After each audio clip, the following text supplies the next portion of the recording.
Chapter 1365. Next, the imperial advisor did not let Yinwei leave. He got up and left the dragon throne, taking out the image crystal. Buzz. Not long later, a stooped old man appeared.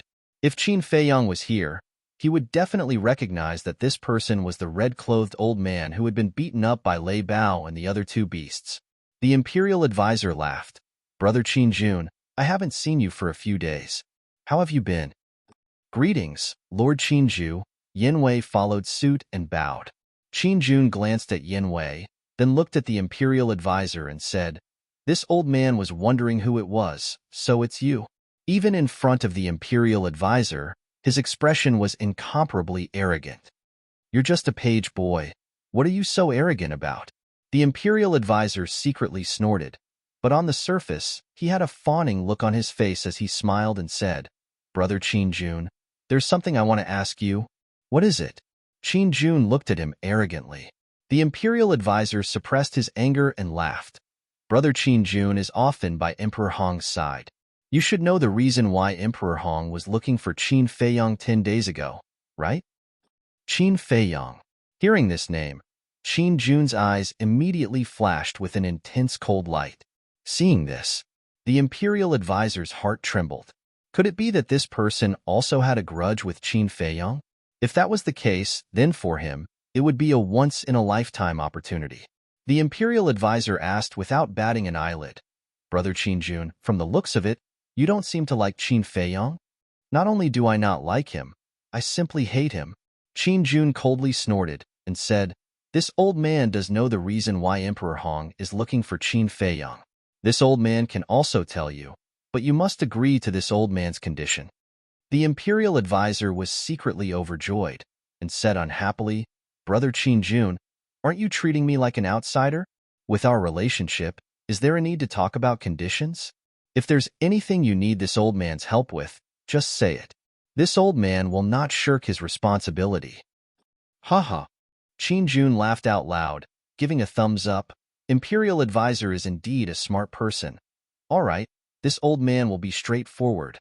This old man wants Qin Feiyong to die. What? Yinwei was secretly shocked. The state preceptor was also shocked. He didn't expect Qin Jun to hate Qin Feiyong so much that he wanted Qin Feiyong dead. The imperial advisor's eyes flickered as he asked, "May I ask why Brother Qin Jun wants to kill Qin Feiyong?" At that time, this old man was under the orders of Emperor Hong to bring him to the back of the mountain. However, this little bastard actually had the fierce beasts around him cripple this old man's chi and even bully this old man in every possible way. Who does he think he is? A crippled prince who is worse than a pig or a dog dares to do such a disrespectful thing to this old man? Therefore, I must make him pay the price." Qin Jun said harshly, his face detestable. "This little bastard is really bold." The imperial tutor was secretly speechless. He looked at Qin Jun and revealed an indignant look. "Brother Qin Jun is right. This little bastard doesn't know what's good for him. I also hate him. It seems like this old man has met a kindred spirit." Qin Jun chuckled. "Haha." The state preceptor laughed out loud, patted his chest and said, "Brother Qin Jun, don't worry. When this old man finds the opportunity, I will personally send him to you and let you deal with him." Qin Jun laughed and said, "At that time, this old man will definitely make him suffer a fate worse than death." The state preceptor's eyes flashed as he asked with a smile, "Then can Brother Qin Jun tell me now?" Qin Jun said, "Emperor Hong is not looking for Qin Feiyong to help him, nor to recognize him as his great-grandson." "Then why?"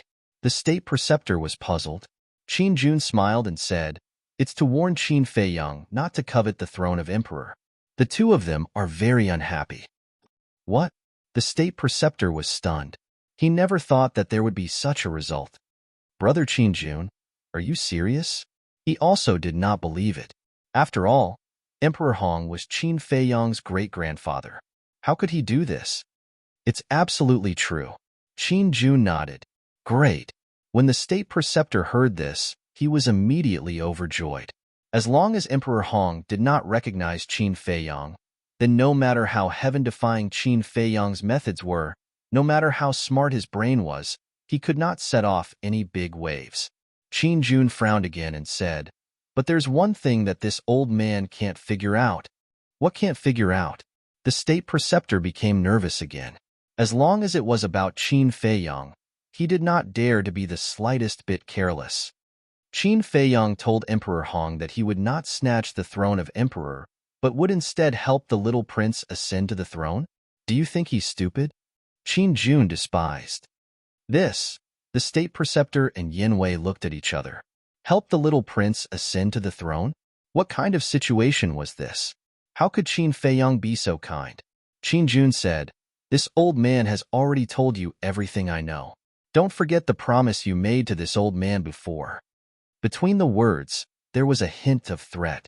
"Relax, this old man will definitely do what I say," the state preceptor said with an obsequious smile. Finished talking, he turned off the image crystal. A hint of killing intent immediately flashed in his old eyes as he said with a cold snort, "Old fart, I'll let you be arrogant first. Sooner or later, this old man will destroy you." He could not hold any sand in his eyes. Today, Qin Jun flaunted his prowess in front of him. In the future, he would definitely make Qin Jun pay back double. Yin Wei said, "Your Excellency, we'll talk about Qin Jun's matters slowly in the future. The urgent matter is to quickly investigate what exactly Qin Feiyang wants to do." Yeah, this little beast actually wants to help the little prince ascend to the throne. He really caught this old man off guard. But this boy's actions are secretive and hard to guess. Wanting to find out his goal is basically impossible. The state preceptor's face was full of helplessness. Sometimes, even he could not figure out how a young man who had lived for less than 100 years could be so shrewd. Then what do? We can't just sit back and do nothing, right? How about this subordinate continue to monitor Bright Heaven Palace? Yin Wei asked. Forget it. He hides in the ancient castle all day. No matter how long you monitor him, you won't get anything. Furthermore, even if he leaves the ancient castle, you won't be able to find anything with his intelligence. There's no need to waste your energy. In short, although I don't know why he wants to help the little prince, it's still good news for this old man. Now, follow me to the Sea of Reincarnation. The state preceptor said. Sea of Reincarnation? Yin Wei was stunned and asked in surprise, "What are we going there for?" "To look for Qinghai Nephrite." With that said, the state preceptor opened the teleportation gate and walked in. Qinghai Nephrite. Yin Wei frowned and followed the teleportation gate with a belly full of doubts. It was also that evening, within the ancient castle. Qin Feiyang's image crystal suddenly rang. He retracted his arm and took out the image crystal. Yin Wei's image appeared. Looking at the endless ocean behind Yin Wei, Qin Feiyang was stunned and asked suspiciously, "You're in the Sea of Reincarnation?" "Yes." Yin Wei nodded. Qin Feiyang frowned and said, "What are you doing there?" Yin Wei said, "The state preceptor is nearby now. Let's have a long talk." Seeing Yin Wei's solemn expression, Qin Feiyang could not help but become serious and said in a deep voice, "Speak." There has been no news of the emperor these days, and the state preceptor is very worried. Therefore, in the morning, he came up with a plan with Zhuge Wuho in the throne room. Find someone to pretend to be the emperor's corpse and find a piece of Qinghai Nephrite to imitate the imperial jade seal. Yin Wei was about to continue when Qin Feiyang waved his hand and said, "You don't have to say any more. I know what they are going to do." Yin Wei was slightly stunned and said in admiration, "Young master is indeed the young master. All right, I'll go find the state preceptor first. You deal with it on your side." "Oh right, you have to be careful of one person, Qin Jun." "Qin Jun?" Qin Feiyang was suspicious. Yin Wei immediately told Qin Feiyang about Qin Jun's identity and his conversation with the state preceptor. "So it's that old man." Qin Feiyang suddenly understood and said with a faint smile, "It's just a 9-star combat emperor. There's nothing to worry about. The main goal now is to deal with the state preceptor. You have to tell me the rest of the news." "All right," Yin Wei replied and turned off the image crystal. Lu Jing opened his eyes and asked in confusion, "Little cousin, what is the state preceptor doing?" He can't wait any longer. He asked someone to pretend to be the emperor's corpse and imitate the imperial jade seal. He wants to deceive the world and deceive Emperor Hong. Because once he sees the Emperor's corpse and the Imperial Jade Seal, Emperor Hong will definitely choose a time to let the little prince inherit the throne. Qin Feiyong said. Lu Zheng frowned and said, "Isn't this method too radical?" "That's right. But the state preceptor is more worried that there will be changes if we delay," Qin Feiyong said. The emperor's corpse can be impersonated, but the imperial jade seal was personally forged by the late emperor. As the son of the late emperor, Emperor Hong is more familiar with it than anyone else. I'm afraid that no matter how realistic his forgery is, it will be seen through by Emperor Hong. He's digging his own grave by doing this. Lu Zheng sneered. Qin Feiyong said, "But don't forget, the state preceptor has been by the emperor's side for so long. He is also very familiar with the imperial jade seal." Lu Zheng fell silent. Of course, the state preceptor's biggest purpose is to deliberately provoke Elder Qin, Qin Feiyong said again. Provoke Elder Qin for what? Lu Zheng was puzzled. Last time in the throne room, Elder Qin exposed Zhuge Nanhua's identity without saying a word. With the state preceptor's brain, he must have thought that Elder Qin knows the whereabouts of the emperor. How do you think Elder Qin will react when he learns of this? He will definitely be furious. But Elder Qin can't say it. What can he do? In a hurry, Elder Qin will most likely go to the 9 provinces to find the emperor. In this way, the state preceptor can follow Elder Qin to find the emperor. Now that the state preceptor has begun to take action, he will definitely not allow the emperor to return to the capital alive, Qin Feiyong said lightly. He wants to kill the emperor? Lu Zheng frowned. From the moment he took the first step, he had no choice and no way out. He must be killed. Because if the emperor comes back before the little prince succeeds the throne, Elder Qin will definitely tell the emperor everything that has happened during this period. When the emperor knows, will he still trust the state preceptor? At that time, it will be the end of the state preceptor, Qin Feiyong said with a faint smile. If the little prince failed to succeed the throne, the emperor would still be the emperor. Although the emperor's strength was not as strong as the state preceptor, as the ruler of a country, he still had a way to deal with the state preceptor. However, there was one sentence that Qin Feiyong did not say in public. The state preceptor would come to him soon. Because not only the state preceptor and Emperor Hong were familiar with the imperial jade seal, but he also knew it like the back of his hand. Chapter 1366. Sigh.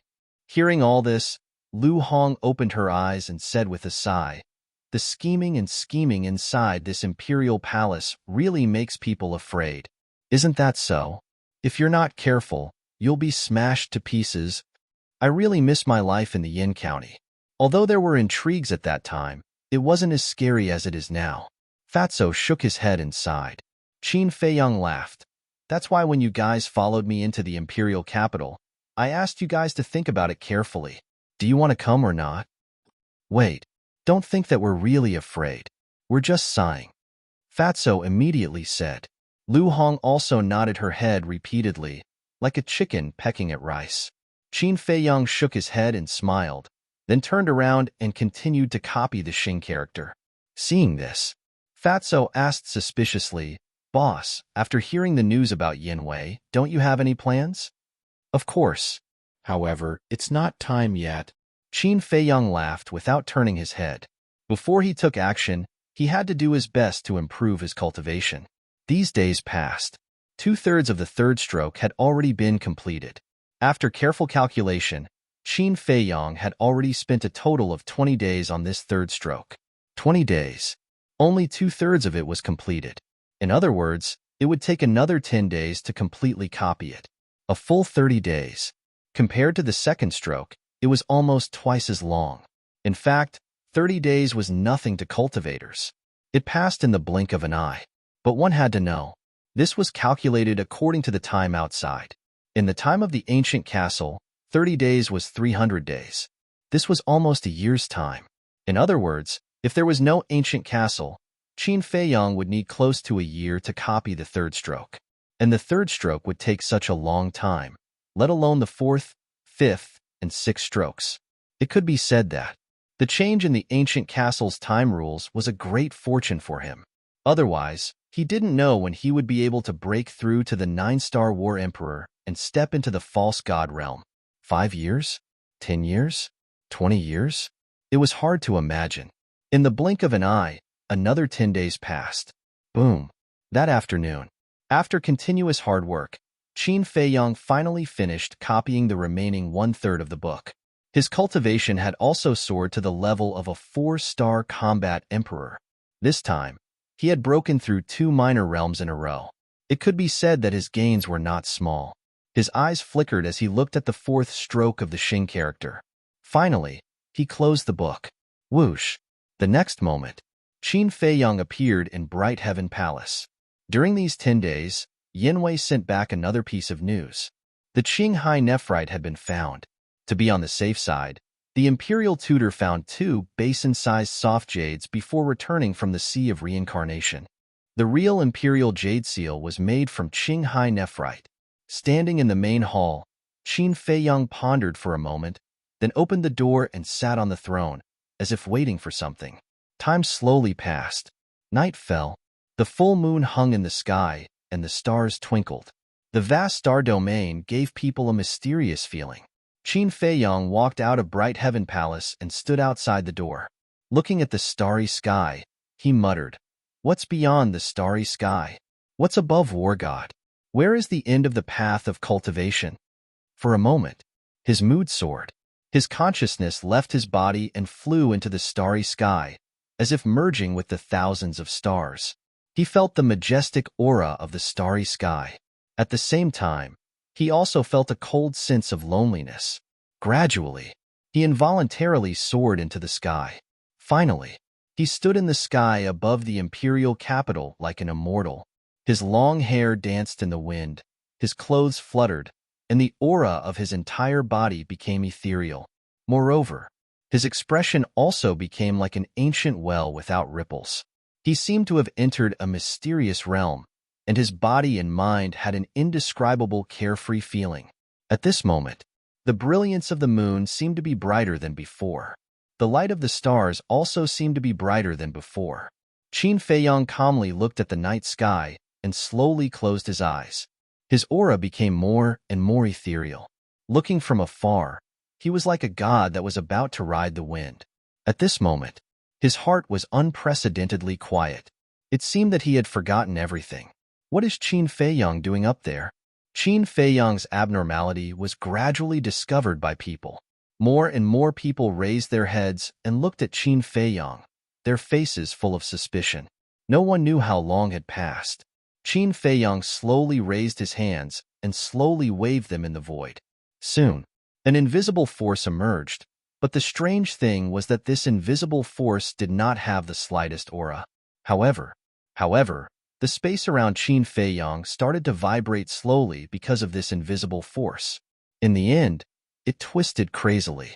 The void seemed to be about to shatter. The people of the imperial palace below were full of surprise and doubt. Although the invisible force that pervaded around Qin Feiyang did not have the slightest aura, it gave them a fatal sense of crisis. However, Qin Feiyang seemed to be unaware of it. His eyes were still closed, and his hands were constantly waving. But the speed did not change at all.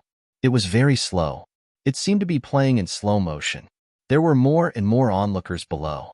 Some people, in order to see more clearly, even leaped into the air. Whoosh!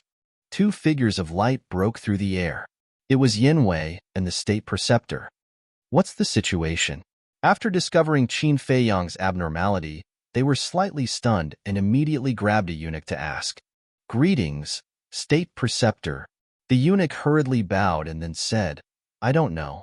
From just now until now, he has been standing in the air and waving his hands. We don't understand. Hearing this, the 2 of them raised their heads again and looked at Qin Feiyang suspiciously. On the other side, Elder Qin and the commander of the Kirin army also broke through the air. Without exception, their faces were full of doubts.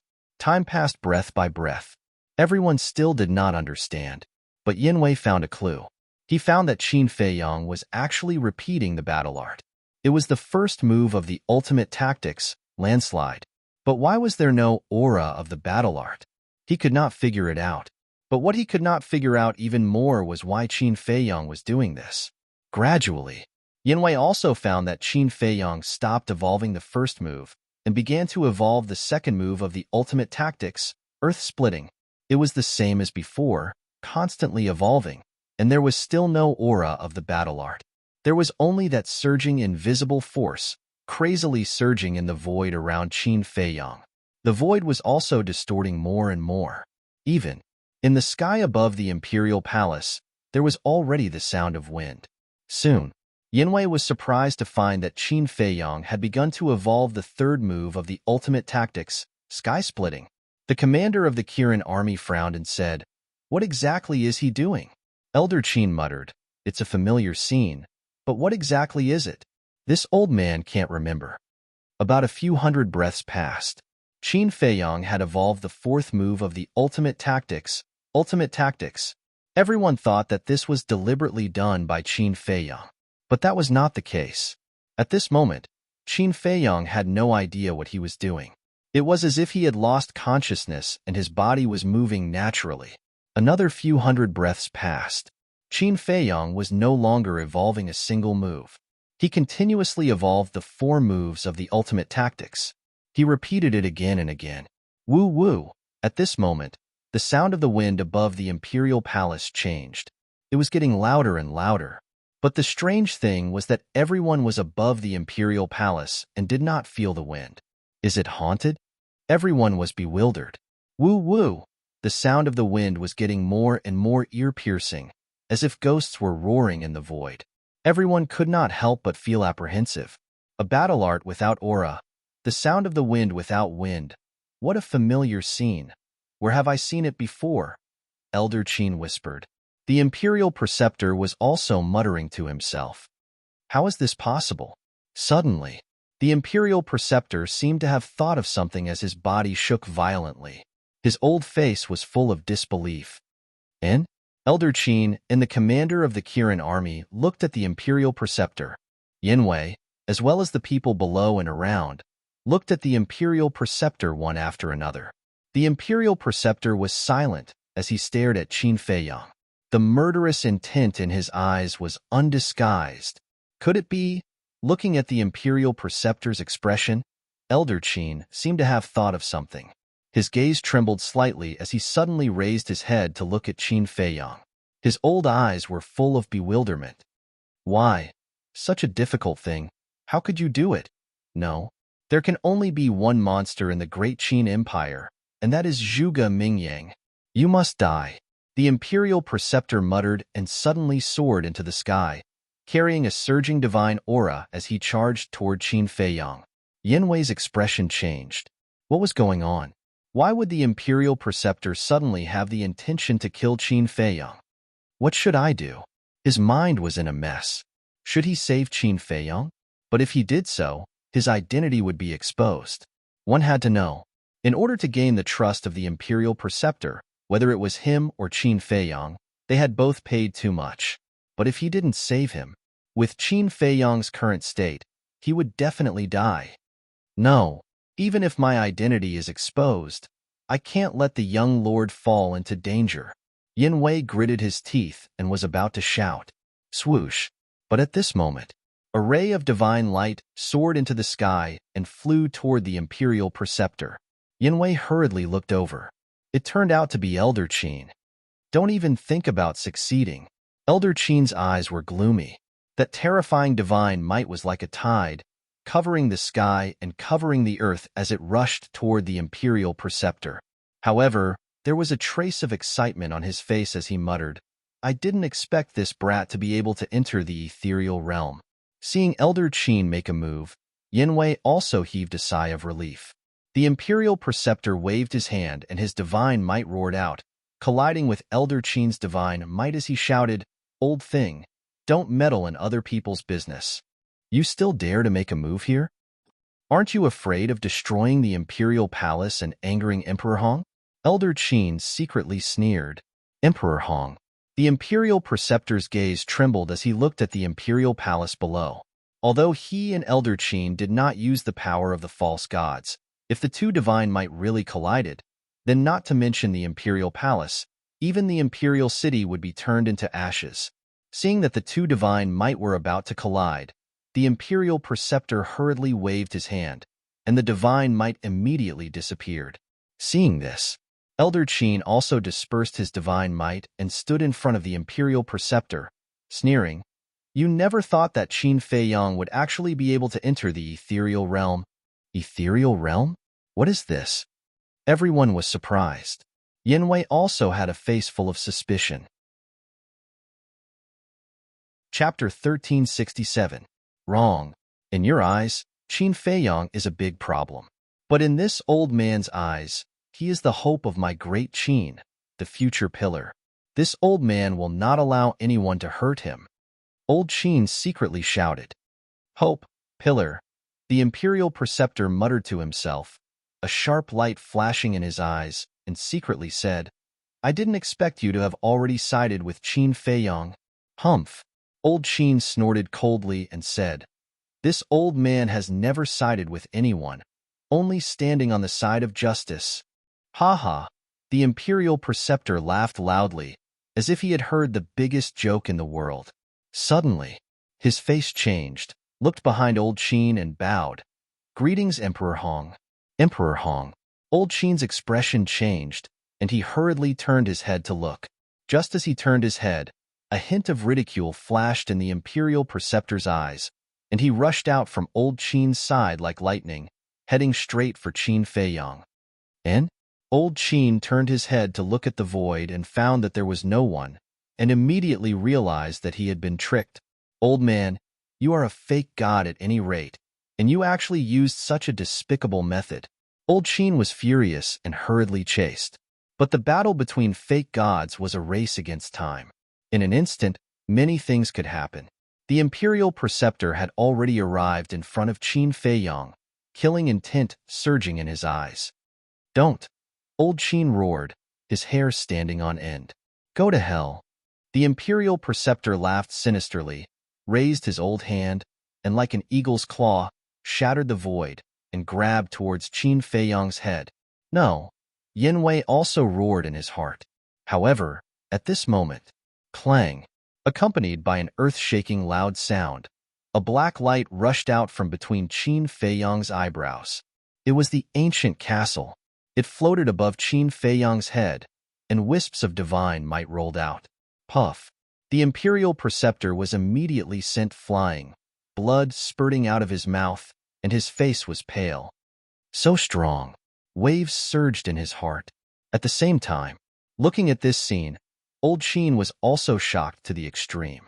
The onlookers below were even more dumbfounded.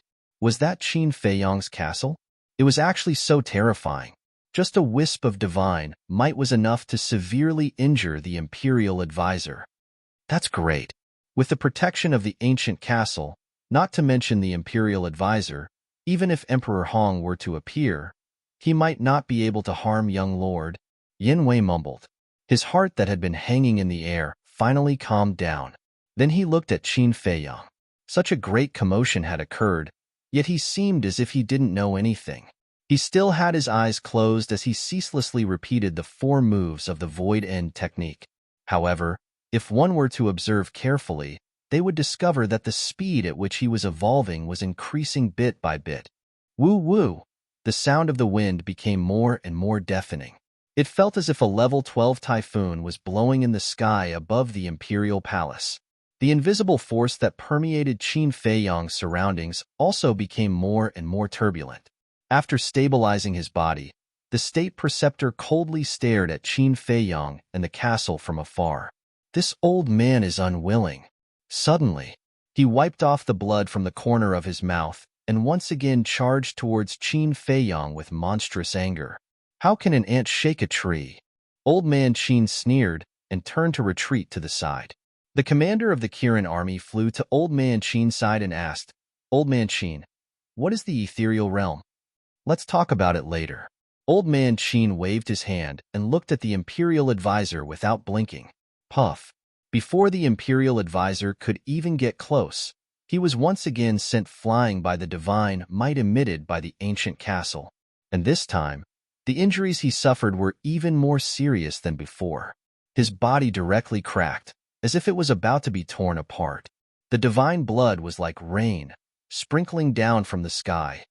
With such a divine object in hand, who in the world can kill him? Old man Qin whispered, "Why is it like this? This old man refuses to accept this." The imperial advisor roared again and again, as if he had gone mad, and was about to charge towards Qin Feiyang again. Seeing this, Yan Wei secretly sneered, quickly flew into the sky, pulled the imperial advisor, and sent a sound transmission.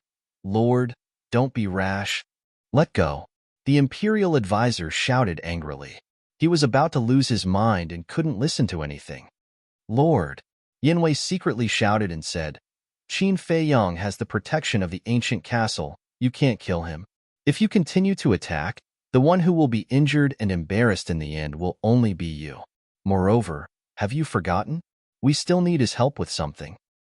This imperial advisor is a false god. How can I not kill him? Get out of my way. If you dare to block my way again, don't blame me for being merciless." The imperial advisor pushed Yan Wei away. But the next moment, under the inconceivable gazes of countless people, Yan Wei raised his hand and slapped the imperial advisor's old face. The imperial advisor was stunned. Old Man Qin and the commander of the Kirin army were also stunned. He actually dared to hit the imperial advisor. Was this person not afraid of death? Yan Wei, on the other hand, was secretly chuckling. That slap was really satisfying. You dare to hit this imperial advisor. The imperial advisor was angry, his killing intent surging. Yan Wei didn't panic at all, looked straight at the imperial advisor and said, "If this lowly one can wake you up, then even if you kill this lowly one now, this lowly one doesn't care. They were righteous and loyal. In other words, I'm doing it for your own good. If it was someone else, I wouldn't hit them." If Qin Feiyang heard these words, he would definitely give Yan Wei a thumbs up. Hitting the imperial advisor and also showing his loyalty, it was killing two birds with one stone. The imperial advisor glared at Yan Wei, suddenly waved his hand and slapped Yan Wei's face. Yan Wei didn't move, blood flowing from the corner of his mouth. "When we go back, I will slowly deal with you." The imperial advisor snorted from his nose and looked up at Qin Feiyang, the coldness in his eyes difficult to dissipate. Actually, in his heart, he was very grateful to Yan Wei. If Yan Wei hadn't slapped him awake, he would still be doing something stupid. However, being slapped by his own subordinate in front of everyone, as the state preceptor, he couldn't bear it. Therefore, that was why he slapped Yan Wei and said that he would slowly deal with Yan Wei when he went back. That way, he wouldn't lose too much face. At this moment, the speed at which Qin Feiyang executed the 4 stances of the Ruins of Ind was so fast that no one could catch it. What exactly is he doing? Everyone was puzzled. Swash! All of a sudden, a purple-robed young man descended into the void not far away. How is that possible? The moment that person appeared and saw Qin Feiyang's abnormality, his face was filled with disbelief. "Senior brother Zhuge, what is he doing?" In the crowd, a few young men flew to the purple-robed young man and asked. These people were all dressed in the robes of the disciples of the combat god Hall and had an imposing aura. However, the purple-robed young man turned a deaf ear to them and stared at Qin Feiyang with a deadly gaze. This purple-robed young man was Zhuge Mingyang. Senior brother Zhuge? Seeing that Zhuge didn't say anything, the few of them looked at him suspiciously. There was a flash of anger in Zhuge Mingyang's eyes as he shouted at the few of them, "Get lost!" The few of them froze and retreated to the side resentfully. How is that possible? There are countless monsters in the world, but since ancient times, there are only a handful of people who can enter the ethereal realm. How is it possible for Qin Feiyang, that bastard, to do it? Is this a dream? Zhuge Mingyang looked at Qin Feiyang again and muttered to himself. There was a hint of hostility between his brows. Time passed by quietly. At this moment, to the imperial advisor and Zhuge Mingyang, every breath felt extremely long. Swoosh! Zhuge Mingyang clenched his fists and rushed to the front of the imperial advisor. He said telepathically, "Old ancestor, you must kill him. I've already tried." With the castle protecting him, I can't get close. The imperial advisor thought to himself. Why, I, Zhuge Mingyang, am such a monstrous person, but I don't even have a single legendary item. What ability does this little bastard have to possess 2 divine items? Damned heavens, why are you so biased? Zhuge Mingyang looked at the castle and roared in his heart. He was about to go crazy with hatred. At this moment, the hostility in his body reached an unprecedented level. Jealousy and hatred took over his entire body. Boom! Suddenly, a faint divine power spread out from Qin Feiyang's hands. Did it work? Old Qin murmured, and his old face was filled with excitement. The divine power didn't come from Qin Feiyang himself, but from the 4 moves of the ruins of end incantation that he had evolved. It's divine power. Don't tell me he has become a god. Everyone was bewildered. However, Qin Feiyang seemed to be oblivious to all of this as his hands moved at lightning speed. At this moment, even those of the same cultivation realm as Qin Feiyang could not capture the trajectory of his hands. Rumble. The divine power went from weak to strong and became increasingly terrifying. The 4 moves of the ruins of end incantation had already been evolved to the extreme by Qin Feiyang. Heaven and earth began to tremble. In the starry sky, the hazy moonlight and resplendent starlight turned into ribbons that flooded the sky and converged towards Qin Feiyang. At this moment, the sky above the palace was as bright as day. Qin Feiyang stood in the moonlight and starlight. His skin was translucent and his long hair fluttered, emitting a mighty aura like a god that had descended to the world. Boom! About a few hundred breaths passed. The divine power of the 4 moves of the ruins of end incantation had already soared to a terrifying extent and shrouded the entire place. An invisible force swept through the sky, causing countless people to tremble. One could even feel that terrifying aura thousands of miles away. All of a sudden, Qin Feiyang subconsciously raised his arm and pointed in the air. The first move of the ruins of end incantation, landslide. The invisible force that roared around him suddenly turned into a torrent that blasted towards the imperial tutor and the other 2. The divine power was overwhelming. Provoking me? The imperial tutor was enraged. With a wave of his hand, the power of the false god rolled out and destroyed the invisible force as it pounced towards Qin Feiyang. The divine light of the ancient castle fell and formed a barrier. The power of the false god blasted on the barrier, but did not cause any waves and instantly disappeared. The collapse of the first move did not cause any injuries to Qin Feiyang either. Obviously, the ancient castle helped him to resolve the backlash of the collapse of the battle art. Immediately after, Qin Feiyang subconsciously pointed in the air again. The second move of the ruins of end incantation. It also contained an extremely terrifying divine power. Don't go too far. Seeing Qin Feiyang provoking him again and again, the imperial tutor was furious and the power of the false god roared in the sky. But the final result was the same as before. He doesn't even know what he's doing now. It's just a subconscious action. Why are you so angry? Old man Qin sneered. Before he finished speaking, the third move of the ruins of end incantation appeared, splitting the sky. The divine power was even more terrifying than the first and second moves, and the target was still the imperial tutor. Chapter 1368. However, what the imperial tutor did not expect was that the aura of the third move had already locked onto him. Bang! An invisible force blasted on his body. A destructive aura instantly spread out. The imperial tutor was fine. After all, he was a pseudo-god and Qin Feiyang was only a 4-star combat emperor. The difference was huge. However, Yanwei and Zhuge Mingyang were not so lucky. Their cultivation was not as good as Qin Feiyang. Furthermore, they were not mentally prepared and their bodies were covered in blood.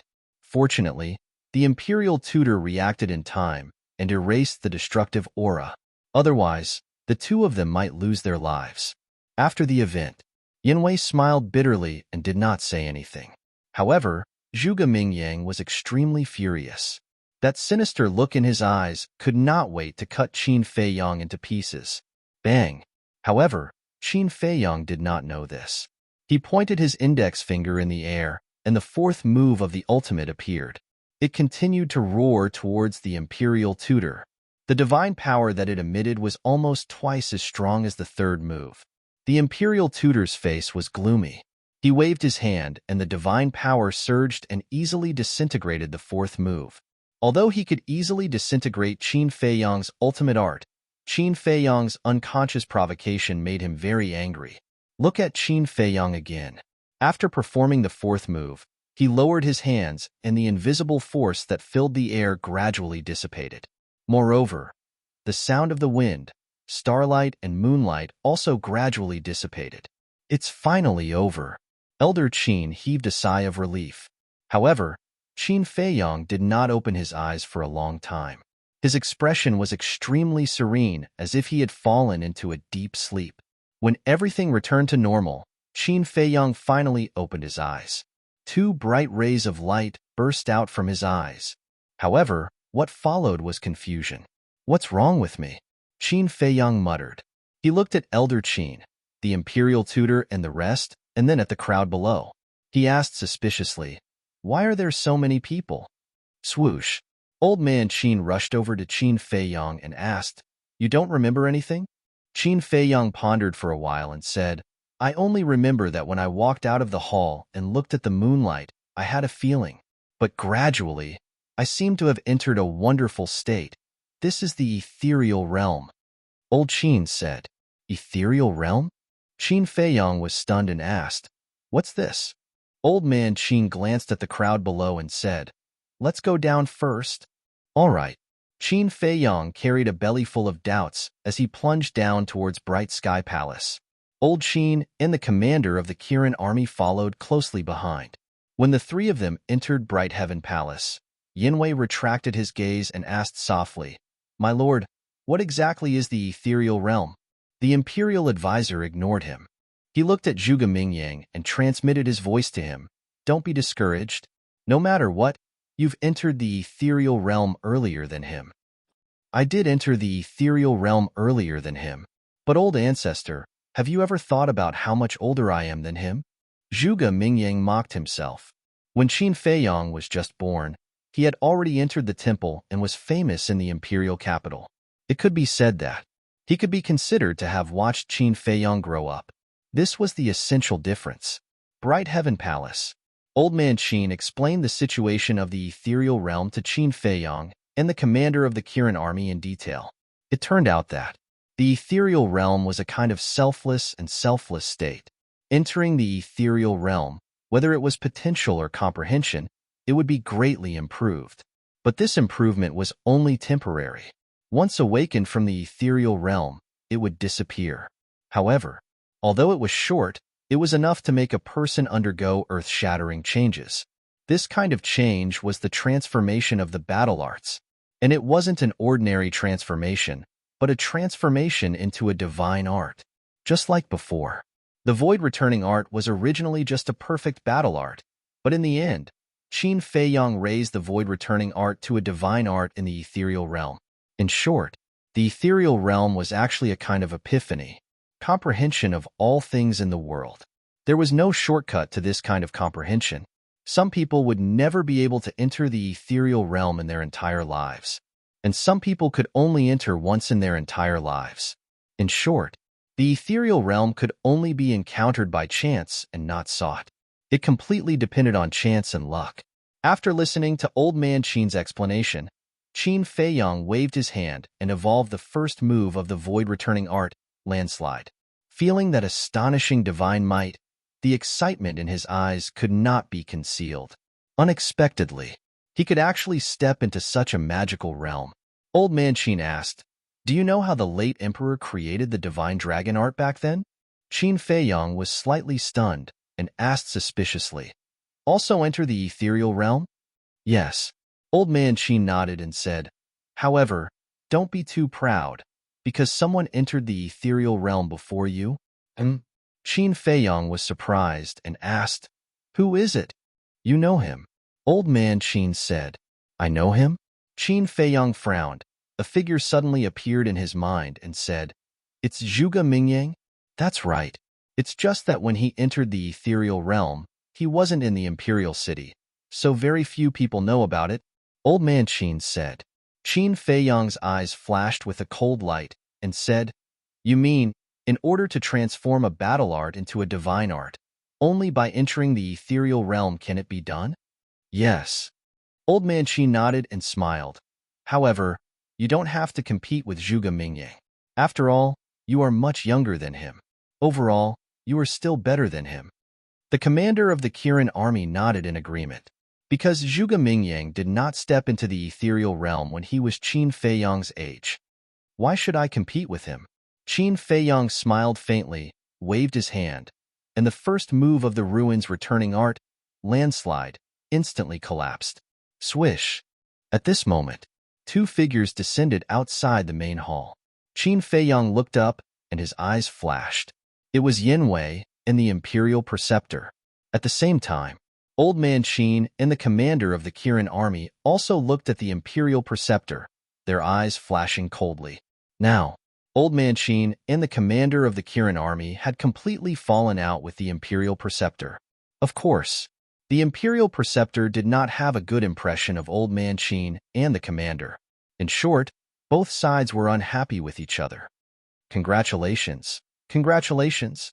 Yin Wei followed behind the Imperial Preceptor, and as he entered the main hall, he secretly smiled. Obviously, he had already heard about the ethereal realm from the Imperial Preceptor. Qin Feiyang secretly smiled and asked in confusion, What's with the injuries on your body?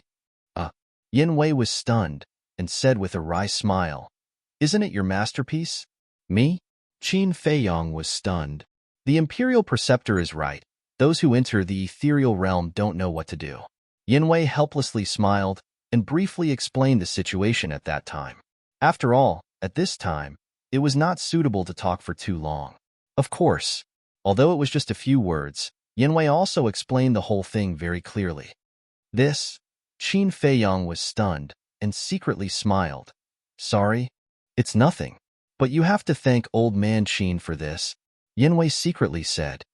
I know, Qin Feiyang said. During the conversation, the Imperial Preceptor came to Qin Feiyang and the other two, and stopped to look at Old Man Qin.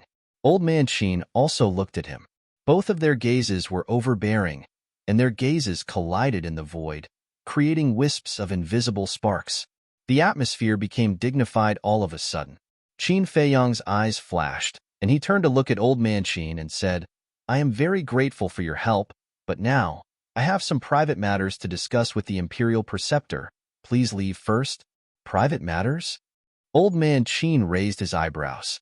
He was worried that Qin Feiyang and the Imperial Preceptor had some kind of deal. Don't worry.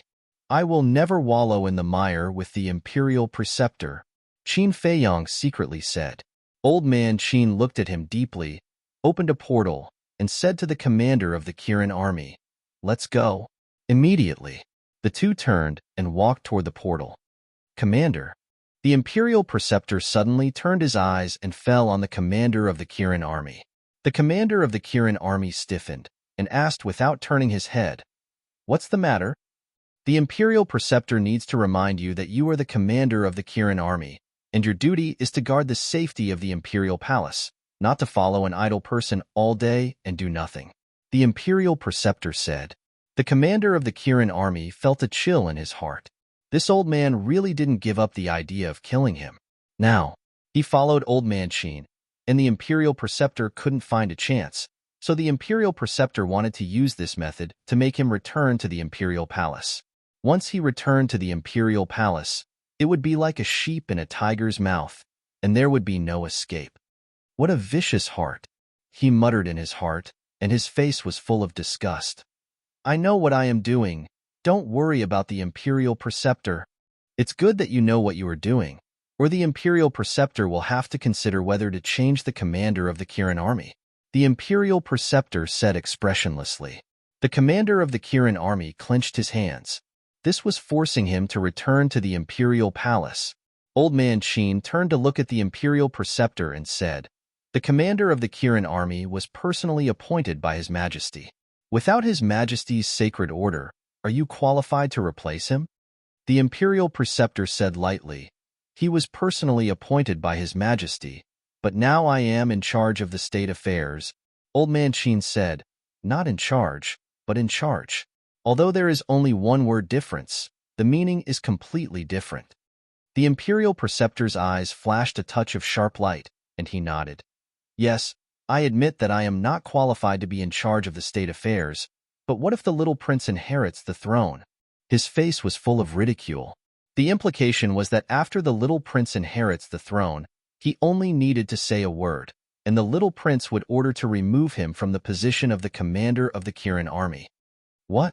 The little prince hasn't inherited the throne yet, and you are already planning to control him behind the scenes in the future? Old Man Qin sneered. Old man, be careful of trouble from the mouth. The imperial preceptor's face darkened. The little prince was still young and didn't have the ability to deal with the state affairs. Then what would happen after he inherits the throne? Naturally, he, the imperial preceptor, would be in charge. When the time came, whatever he said, the little prince would naturally have to do. But these were only his inner thoughts. He certainly didn't dare to show them. Who would have thought that Old Man Qin would directly expose his ambition in front of him at this moment, which made him angry out of shame. Chapter 1369. Disaster Comes from the Mouth? Old Qin snorted disdainfully, then looked at the commander of the Kirin army and said indifferently, Don't talk nonsense with those shameless people. Let's go. And the commander of the Kirin army nodded. Then, the two of them entered the portal without looking back. Looking at the backs of the two, the imperial tutor's killing intent rose. When the portal dissipated, Qin Feiyang laughed mockingly, then walked to the front of the throne, sat down on it, and said indifferently, Lord Imperial Tutor usually doesn't come to the Three Treasures Palace for no reason. If you have something to say, just say it, don't beat around the bush. The Imperial Tutor raised his head to look at Qin Feiyang and said, I heard that you went to see Emperor Hong? Qin Feiyang said, based on State Preceptor's ability, you should have known long ago, right? Why bother asking? Don't you feel bored? A hint of anger flashed through the Imperial Tutor's eyes. Without any more nonsense, he took out a jade box from his bosom and said to Yin Wei, Send it to him. Yin Wei nodded, held the jade box with both hands, and walked in front of Qin Feiyang. Qin Feiyang grabbed the jade box and opened the lid. Inside was the imperial jade seal. He curiously grabbed it in his hand, carefully examining it from top to bottom. Not to mention, from the outside, this imperial jade seal and the real imperial jade seal were almost the same. After looking at it, Qin Feiyang put the imperial jade seal into the jade box, and then looked down at the imperial tutor condescendingly and said, You really have guts, even daring to forge the imperial jade seal? The imperial tutor laughed and said, You can tell the real from the fake at a glance, as expected of His Majesty's most beloved prince. Are you deliberately provoking me? Qin Feiyang's eyes turned cold. These words are serious. Who in the world doesn't know what kind of person you, Qin Feiyang, are? Even if this imperial tutor has the guts, he wouldn't dare to provoke you. The imperial tutor laughed sarcastically. That's true. Qin Feiyang was not ashamed. Instead, he was proud. The imperial preceptor's face twitched. What a shameless bastard, he said. Cut the crap. Help me turn this imperial jade seal into a real one. Qin Feiyang smiled. When he heard that the state preceptor wanted to make a replica of the imperial jade seal, he had already expected this result. After coming out of the ancient castle, he was waiting for the imperial tutor to find him. However, if he agreed to the state preceptor's request so easily, it would show that he had no personality. What can I do when even you, the state preceptor, can't do? Qin Feiyang said with a smile. That's boring. This old man doesn't believe that you don't know that you are the only one in this world who can create the true imperial jade seal, the imperial advisor said. Qin Feiyang smiled but said nothing. The state preceptor walked to a chair at the side and sat down. He didn't urge Qin Feiyang and waited quietly. Based on the relationship between you and me, to be honest, I really can't find any reason to help you. What's more, when I entered the ethereal realm, you still wanted to kill me. Qin Feiyong said in a playful tone. In this world, there are only eternal benefits and no eternal enemies. As far as this old man knows, you told Emperor Hong that you would help the little prince ascend to the throne. This old man is also helping the little prince by doing this. So now, we can actually be considered partners. As for attacking you before, you can't blame this old man, because if it were any other opponent, they would have done the same. The state preceptor said indifferently. Qin Feiyong said, to be able to be regarded as an opponent by your state preceptor, I am truly honored. However, I still don't want to help. Why? Could it be that what you said to Emperor Hong was all fake? The state preceptor frowned. How would I dare to deceive Emperor Hong? But there are many ways to help the little prince. Why should I help you forge the imperial jade seal? Qin Feiyong asked back. It's very simple. With the imperial jade seal, the little prince's ascension to the throne is only justified, the state preceptor said.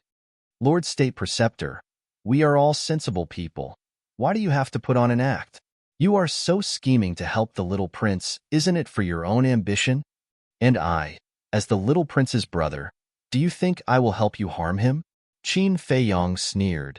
Why does it sound so funny coming from your mouth? If you really care about these brotherly feelings, would you have cruelly killed the first prince and the others? The state preceptor retorted. Qin Feiyong grinned and said, after killing the first prince, isn't your Zhuge family the one who feels the most heartache? What do you mean? The state preceptor suddenly stood up. Nothing. I'm just saying, don't be so nervous. Qin Feiyong's face was full of ridicule. The state preceptor's eyes flickered. Why would this boy say such words? The one who felt heartache for the first prince was their Zhuge family. Could it be that this boy had already noticed something? Qin Feiyong changed the topic and said with a smile, actually, it's not difficult for me to help you. The state preceptor looked at him suspiciously.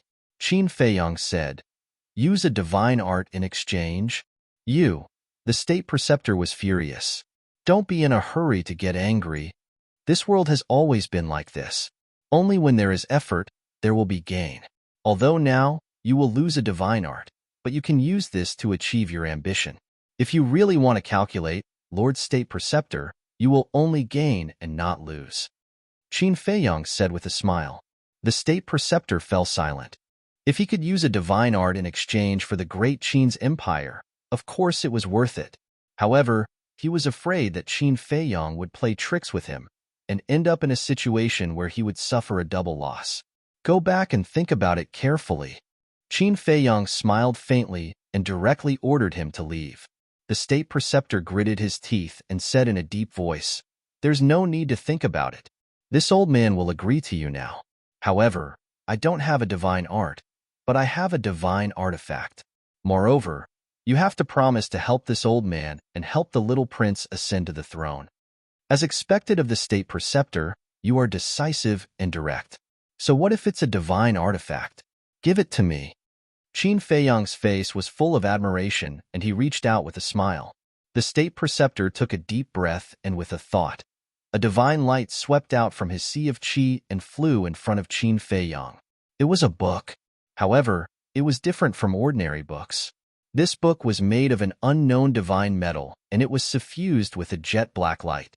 A shocking murderous aura could be felt from afar. On the cover of the book, there were 3 bold words written on it. 10,000 Beasts Diagram. These 3 words seemed to be condensed from divine power. Every stroke carried an imposing aura that oppressed the soul. 10,000 Beasts Diagram. Qin Feiyong frowned. Although this iron book did have the aura of a divine artifact, he still couldn't help but wonder if it was really a divine artifact. What's wrong? You suspect that it's fake? Seeing Qin Feiyong not speaking for a long time, the state preceptor frowned and said. Qin Feiyong nodded and said, yes, you can only blame yourself for being too cunning. I have to guard against it. Or is it this old man's fault? The state preceptor suddenly couldn't help but be angry and said, now this old man will erase the blood contract and let you drip blood to recognize it as your master to verify its authenticity. After saying that, with a thought, the blood contract immediately dissipated. Qin Feiyong didn't hesitate and immediately dripped blood to recognize it as his master. After recognizing it as his master, a huge amount of information immediately poured into Qin Feiyang's mind. Qin Feiyang looked carefully. In the end, a trace of surprise climbed up on his face. This 10,000 beasts diagram was really a divine artifact. There were a total of 99 pages. Each page was made of divine iron and as thin as a cicada's wing. And according to the information, these 99 pages, each page could summon a beast spirit to help the master fight. In other words, this 10,000 beasts diagram could summon 99 beast spirits to fight for him. The beast spirits on each page were different. Moreover, these 99 beast spirits were all divine beast spirits. For example, Divine Dragon, Fire Phoenix, Qilin, Torch Dragon, Hell Godhound, and so on. The most important thing was that these beast spirits were immortal and indestructible. If they were scattered by someone, they could be summoned again the next day, unless the 10,000 beasts diagram was destroyed. However, soon, the joy in Qin Feiyang's heart was replaced by vigilance. He knew the State Preceptor too well. With the State Preceptor's character, it was impossible for him to simply give him a divine artifact. The State Preceptor said impatiently, "This old man has already given you the divine artifact. Shouldn't you fulfill your promise now?" "I can't run away. Why are you in such a hurry?" Qin Feiyang smiled and was about to open the cover and open the first page. However, he was surprised to find that he couldn't open the cover. And he frowned slightly and tried again, but he still couldn't open it. Immediately, Qin Feiyang looked up at the State Preceptor and asked, "What's going on?" The State Preceptor said, "The 10,000 beasts diagram can only be opened when you break through to the real war god." "There's such a thing?" Qin Feiyang was shocked. "What else do you think? If I could flip it open, I would have flipped it open when I fought with Renduxing back then." The State Preceptor snorted coldly. "I was wondering why you haven't used the 10,000 beasts diagram before. It turns out that you can't open it." Qin Feiyang suddenly said, "You've gotten a big bargain." According to this old man's estimation, this 10,000 beasts diagram is at least on the same level as Changshui and the castle. The State Preceptor said, "On the same level as Changshui?" Qin Feiyang shook his head and smiled noncommittally. Although he didn't know what level Changshui and the castle were, but he was sure that this so-called 10,000 beasts diagram was definitely not comparable to Changshui and the castle. However, it needed to wait until the war god to open it. It seemed that this 10,000 beasts diagram was not a low-level artifact. "Okay, then I'll accept it." Qin Feiyang chuckled, and with a thought, the 10,000 beasts diagram entered the Qi Sea and floated next to Changshui. Then, he grabbed the Imperial Jade Seal again and looked at it left and right. There was a glimmer of light in the depths of his eyes. "Wait a minute." Qin Feiyang looked up at the State Preceptor and said, then took the Jade Box and the Imperial Jade Seal and entered the castle. Lu Zheng got up and walked to Qin Feiyang's side. Looking at the Imperial Jade Seal in his hand, his pupils shrank slightly and said, "Sure enough, it can be passed off as genuine. What's fake will never be real." Qin Feiyang raised the corner of his mouth, took out Changshui, and carefully scratched the bottom of the Imperial Jade Seal. Immediately, a gap appeared. Chapter 1370. What are you doing now? Lu Zheng looked at Qin Feiyang suspiciously. "I'm making a mark." Qin Feiyang smiled and put the heirloom seal into the jade box. Then he cut his wrist, and the purple gold dragon blood flowed into the jade box. After a while, the entire heirloom seal was soaked in the purple gold dragon blood. Lu Zheng looked at this scene in surprise and asked, "Little cousin, have you thought of a question?" Qin Feiyang was stunned and asked in confusion, "What question?" Lu Zheng said, "When the emperor expelled you from the imperial palace, was his purpose to force you into a desperate situation and stimulate your potential so that your bloodline could revert to its ancestral state?" "Lu Zheng, are you a spy sent by the emperor?" "What spy? He's an idiot." Fatso and the white-eyed wolf said disdainfully, "I'm just saying my guess. Besides, it's not impossible. Do you have to mock me like this?" Lu Zheng glared at them with dissatisfaction. "Absolutely impossible." Fatso shook his finger and said in a firm tone, "Why? Lu Zheng was suspicious. Think about it. If it's really like what you said, that the emperor expelled Boss from the imperial capital to stimulate little Qin Zi's potential and force his bloodline to revert to its ancestral state, then why does the emperor continue to fight with him now that little Qin Zi has done it? Fatso said. Lu Zheng was stunned and nodded. That's true. Fatso mocked. That's why we said that you're an idiot. Lu Zheng rolled his eyes and looked at Qin Feiyang. But I have a feeling that there's something hidden here. Qin Feiyang's eyes flashed and he asked calmly, then what do you think is hidden here? Lu Zheng's face darkened and he said angrily, boy, you're not being honest. Are you trying to trick me?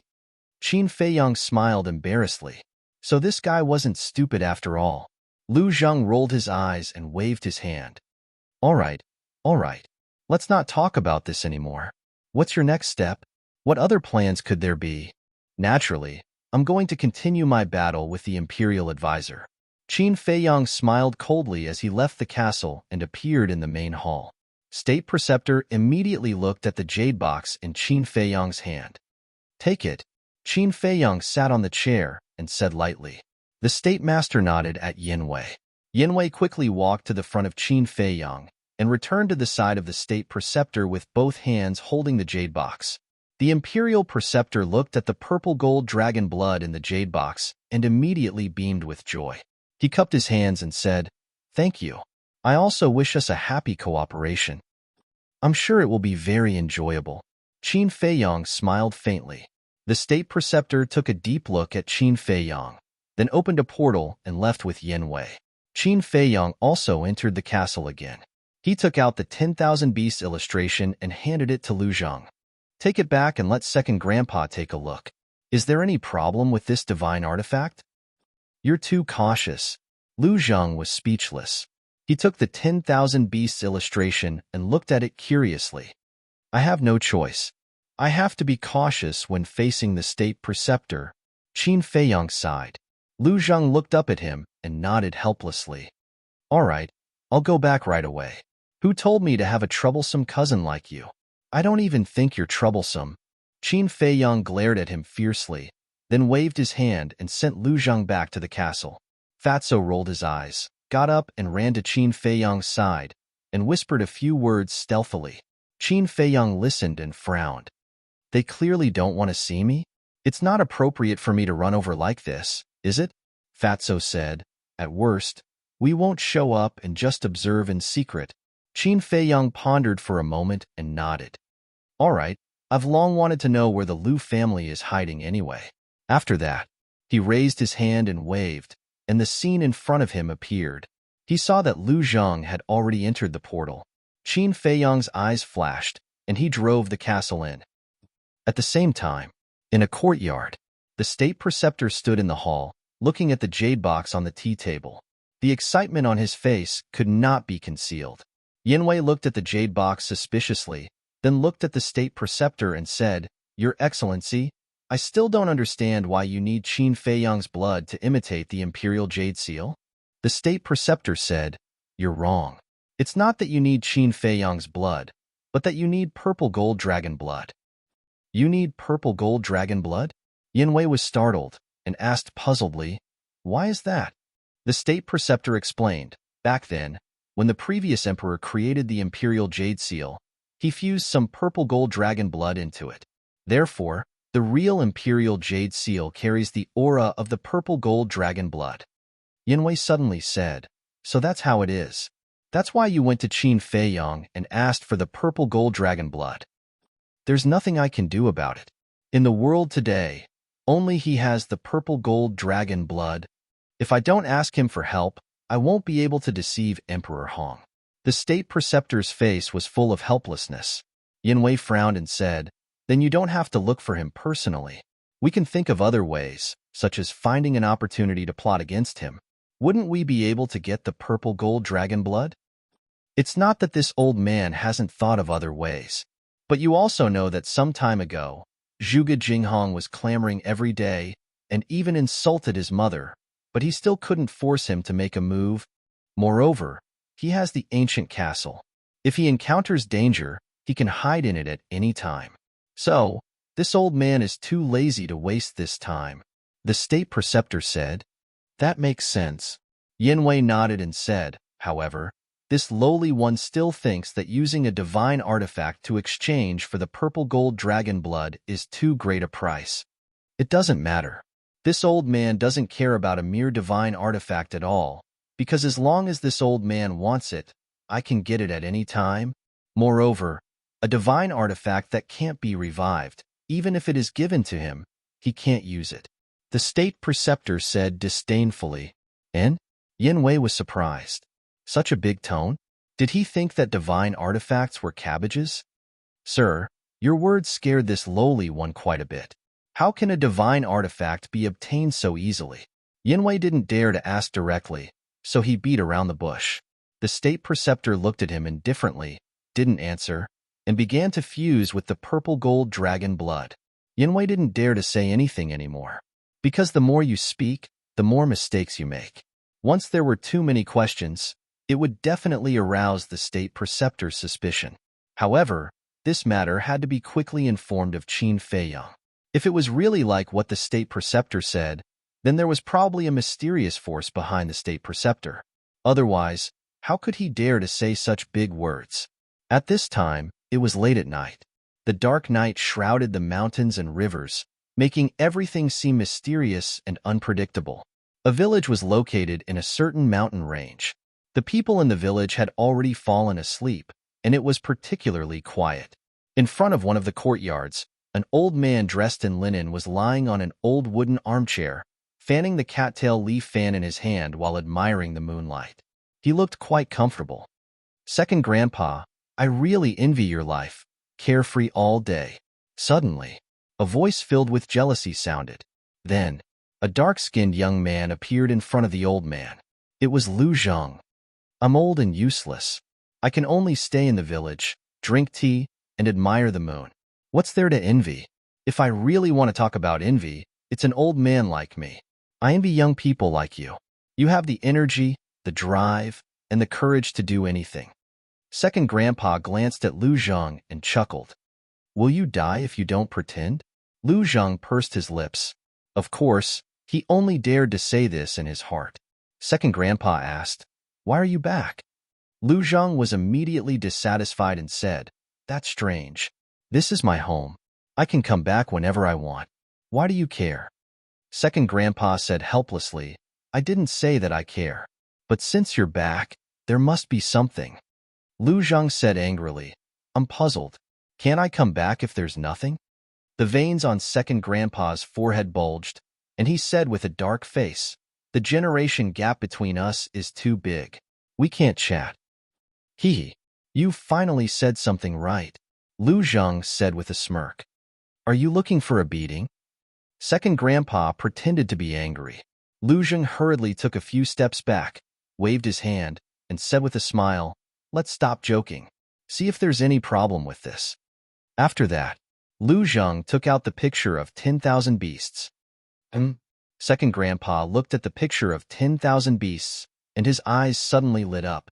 He said, It's actually a divine artifact. Where did you find it? How can I have this ability? My little cousin extorted it from the state preceptor. Lu Zhang shook his head and said, This boy is quite capable. He can actually snatch the divine artifact from the state preceptor. Second Grandpa's face was full of praise. Lu Zhang said, Second Grandpa, why do I feel that in your eyes, his grandson is more important than me, your biological grandson? What nonsense are you talking about? You are all my grandchildren. Of course, I will treat you equally. But I have to admit that he is indeed more promising than you. Second Grandpa said with a smile. Lu Zhang almost raised his middle finger. Second Grandpa took the picture of 10,000 beasts and looked at it carefully for a moment. A trace of suspicion gradually crept into his old eyes. Is there a problem? Seeing this, Lu Zhang asked in surprise. Wait. Second Grandpa waved his hand and released his divine sense into the picture of 10,000 beasts. The suspicion in his eyes grew stronger. A moment later, he withdrew his divine sense and shook his head. There is no problem with the picture of 10,000 beasts, but I found a bigger problem. Why do your words sound so contradictory? Lu Zhang frowned. At this moment, Qin Feiyong was in the void above the two of them, looking at the village curiously. But when he heard Second Grandpa's words, he immediately changed the picture and locked onto Second Grandpa. Second Grandpa was silent for a while. He looked up at Lu Zhang and asked, "Are you sure this divine artifact belongs to the state preceptor?" "Of course. The state preceptor personally gave it to my little cousin," Lu Zhang said. "Strange." Second Grandpa looked at the picture of 10,000 beasts again, his old face full of doubts. "What's the matter? Can you explain it clearly?" Lu Zhang said angrily. Second Grandpa said, "I know all the divine artifacts in the Great Qin Empire, but I have never seen this picture of 10,000 beasts." "What?" Lu Zhang's expression froze. Second Grandpa continued, "Not only have I never seen it, but I have never even heard of it. And I know the state preceptor like the back of my hand. I am sure that he did not have this divine artifact before." "You mean that the state preceptor only got this divine artifact recently?" Chapter 1371. "Yes." Second Grandpa nodded. "It can't be. Why don't I know where to get the divine artifact in the Great Qin Empire?"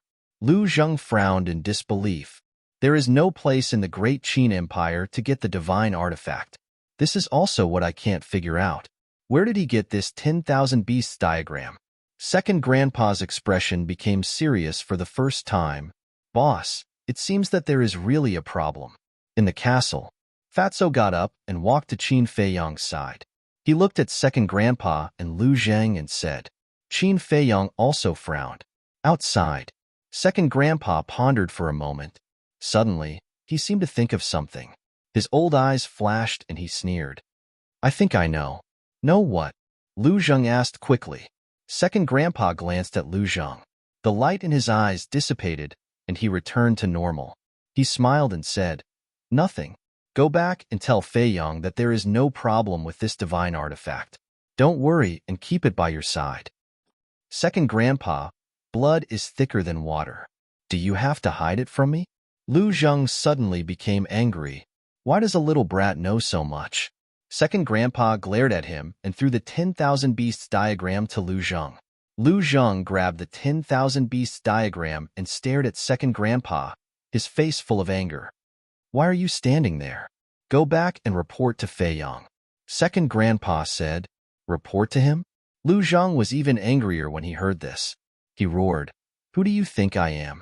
Qin Feiyong's little brother?" Second Grandpa suddenly stood up and sneered. "How dare you pretend to be a little master in front of me? You are really itching for a beating." "Oh no." Lu Zhang's face changed. He quickly turned around and ran away. Looking at Lu Zhang disappearing into the night, Second Grandpa couldn't help shaking his head and scolding with a smile. What a brat. After that, he looked up at the full moon. A cold light flashed in his eyes and disappeared in an instant. Fatso said, "Second Grandpa seems to know something? He should know everything, but he won't say anything. I can't do anything to him." Qin Feiyong shook his head helplessly. Gradually, there was a trace of surprise in his eyes, as the castle's vision became more and more. Qin Feiyong didn't say anything. He sped up the castle and soon reached the top of the clouds. On all sides of the island, there was a vast ocean that stretched as far as the eye could see. This was because there was only one sea of reincarnation in the imperial capital. I really didn't expect the Lu family to be hiding in this place. Qin Feiyong observed for a while and was about to leave. But suddenly, he noticed that not far from the village, in the center of the island, there seemed to be 2 stone statues. "Go and cultivate." After saying this to Fatso, Qin Feiyong activated the concealment spell, left the castle, and swooped toward the center of the island. As he got closer and closer, he finally saw it clearly. They were indeed 2 stone statues. The 2 stone statues were more than 100 feet high, like 2 mountains, standing side by side in a square, exuding a threatening aura. Qin Feiyong was too familiar with one of the stone statues. It was a middle-aged man. He stood on a purple gold dragon and held a broken sword in his hand. He was like an overlord of heaven and earth, looking down on the sky. Who else could this stone statue be but his ancestor? The other stone statue was also a middle-aged man. He was thinner than the Qin emperor, but it didn't affect Qin Feiyang's impression of him at all. He was tall and straight, standing on a fire phoenix, holding a long spear in his hand, looking askance at the sky. He was like a king who ruled the world, domineering. Qin Feiyang landed on the square and looked at the middle-aged man's face. This person, he had never seen him before, but he should be the Liu family's ancestor to be worshipped here and be on an equal footing with the Liu family's ancestor. Suddenly, Qin Feiyang noticed from the corner of his eyes that there was an ancient stone tablet on the other side of the square. He flew over with a trace of doubt. But before he got close, he suddenly stopped and fixed his eyes on the bottom of the stone tablet. There, an old man in black was sitting cross-legged. The old man closed his eyes and looked serene. He was wearing the same plain clothes as the second grandpa. Qin Feiyang couldn't sense any aura from the old man, but looking at the old man, Qin Feiyang couldn't help but feel a sense of panic. He felt that there seemed to be a terrible beast lurking in the old man's body. There was no doubt. This old man must be a false god. Qin Feiyang looked away and glanced at the square. His eyes were full of doubt. What was this place? Why was there a false god guarding it? Buzz. Suddenly, there was a buzzing sound. Qin Feiyang looked at the old man again. The old man took out an image crystal and a shadow appeared. It was the second grandpa. The second grandpa looked at the old man in black and said, "Third grandpa, come to the underground. I have something important to discuss with you." "I'll be right there." The old man in black nodded, got up and looked around. Then he disappeared in an instant. Underground? Qin Feiyang was suspicious. Was there anything under the island? He glanced at the ground and flew to the stone tablet. Looking up, for bold words came into his sight, exuding a magnificent aura. Land of inheritance. Qin Feiyang was stunned. This was the land of inheritance of the Liu family. Buzz. At this moment, his image crystal also began to vibrate. Qin Feiyang hurriedly entered the castle, turned off the concealment spell, and took out the image crystal. Lu Zheng's shadow appeared. "Where are you? I've been calling you for a long time. Why didn't you respond?" Lu Zheng was standing in the bright sky palace at this moment, looking at Qin Feiyang suspiciously. "I have something to deal with. I'll go back later," Qin Feiyang said. Lu Zheng said, "Then hurry up. I'm alone in the imperial palace. I'm a little scared." "Got it." Qin Feiyang nodded, put away the image crystal, and appeared in the square again. Land of inheritance. He looked at the two statues and fell into deep thought. Since it was the land of inheritance, there must be an inheritance. And the Liu family was also his family. As a family member, could he get an inheritance here? At this point, he raised his arm, cut his index finger, and 2 drops of purple gold dragon blood flowed out. Then, with a wave of his hand, the 2 drops of purple gold dragon blood broke through the air and fell between the eyebrows of the 2 stone statues. The 2 drops of purple gold dragon blood gradually seeped into the stone statue's eyebrows and finally disappeared. Buzz! All of a sudden, a dazzling divine light emerged from the stone statues of the Liu family's ancestors, like the divine flames of the phoenix, shining in all directions. At first glance, the stone statues of the Liu family's ancestors, as well as the stone statues of the fire phoenix under their feet, seemed to be coming to life. Can I really get the inheritance? Qin Feiyang was shocked. He was completely tentative, but he didn't expect that the Liu family's ancestors really gave him the inheritance. The next question was, should he stay and accept the inheritance, or should he leave immediately? If he stayed and accepted the inheritance, he would definitely be caught red-handed by his second grandpa and the rest. But if he left, it meant that he would lose the inheritance. He really couldn't bear to do so. After all, the Liu family's ancestors were from the same era as the late emperor, and they were good friends. The inheritance that they left behind was definitely not simple. I don't believe that they will kill me after they catch me. In the end, Qin Feiyang gritted his teeth and strode to the statue of the Liu family's ancestors. He sat cross-legged below and closed his eyes. Whoosh!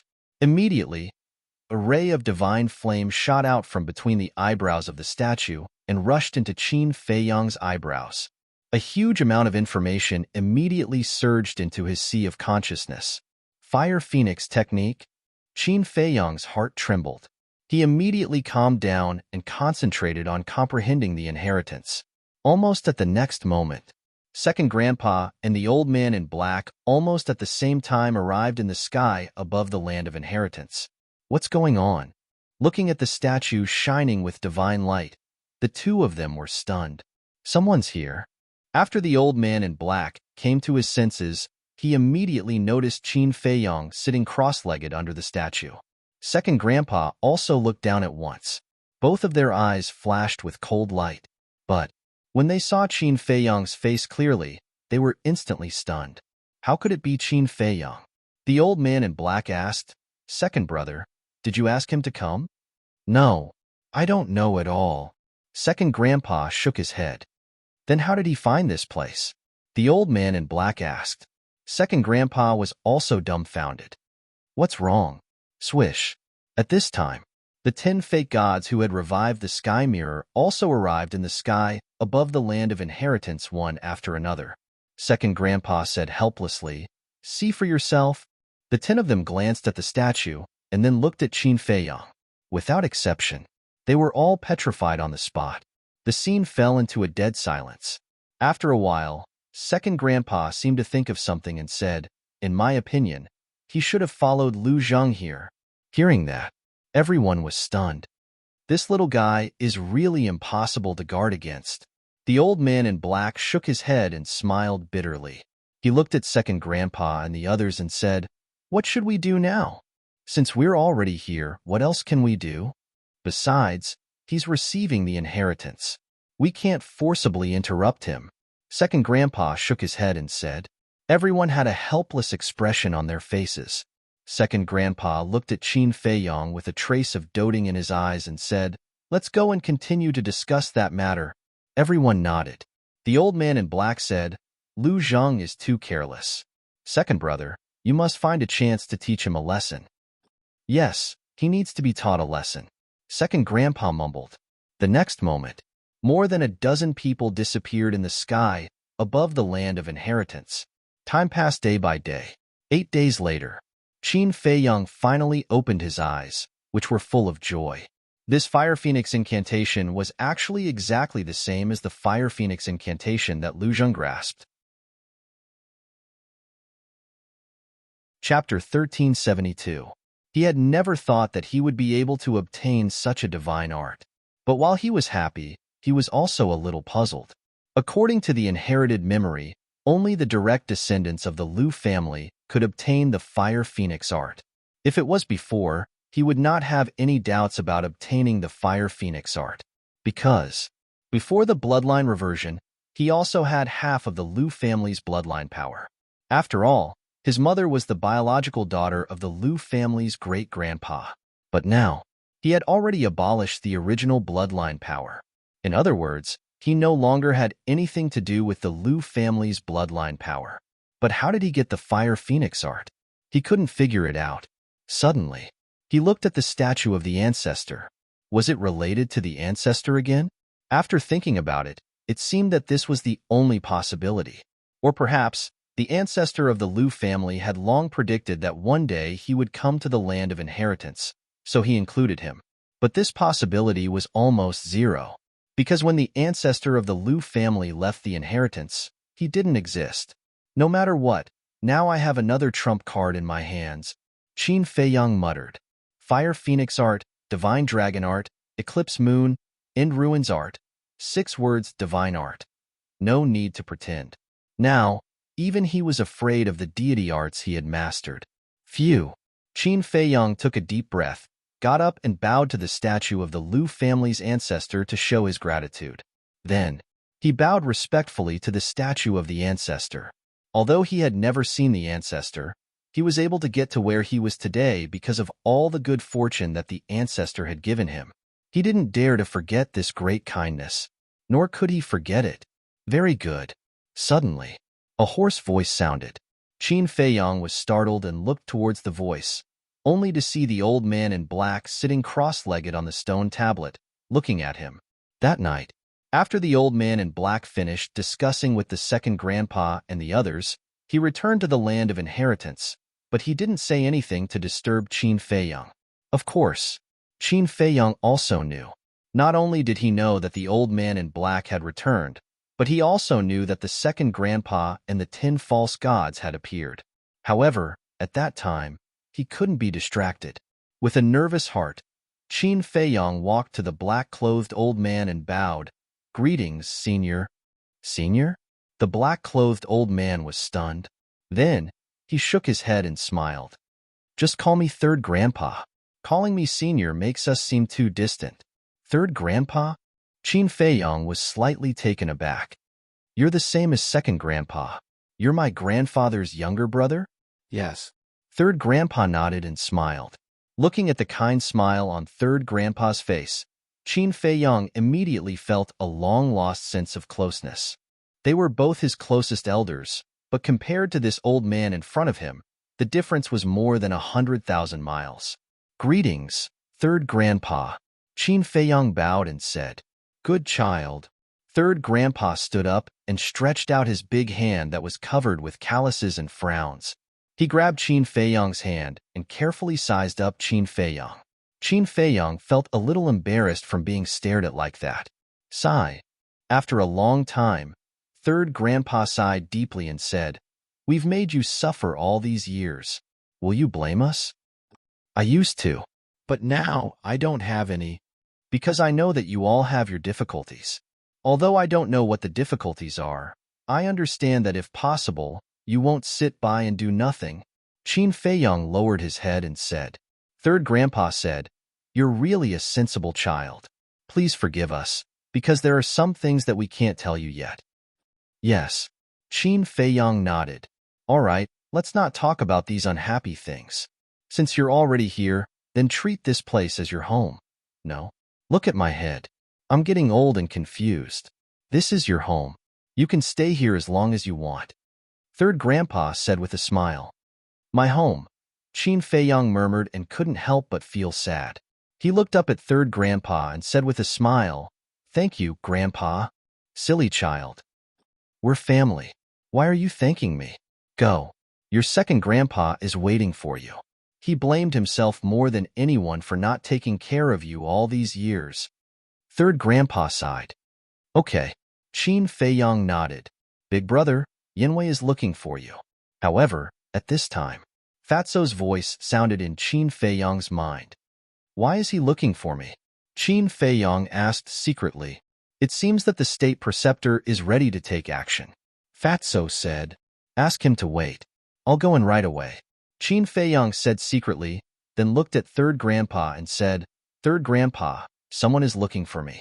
I have to go to the castle first." "Go." Third grandpa nodded.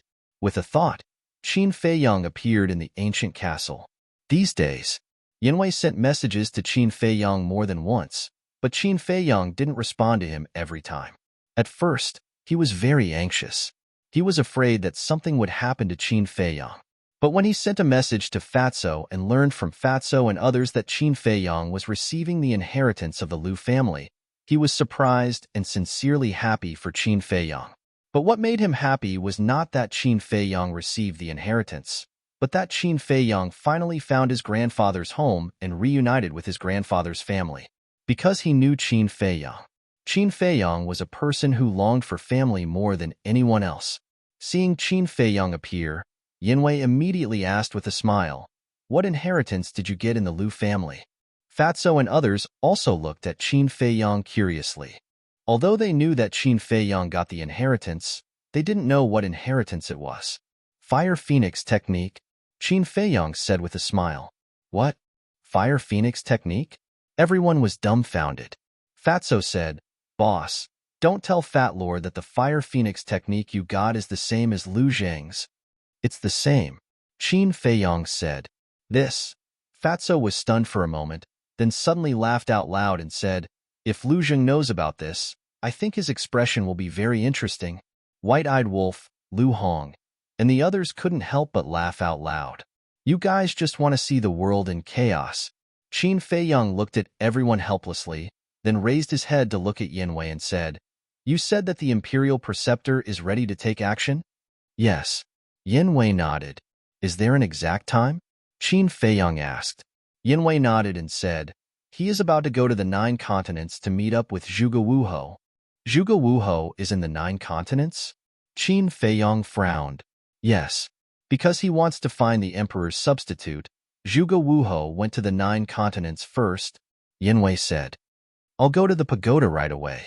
Be careful, Qin Feiyang exhorted. Then, he turned off the image crystal and appeared beside Third Grandpa.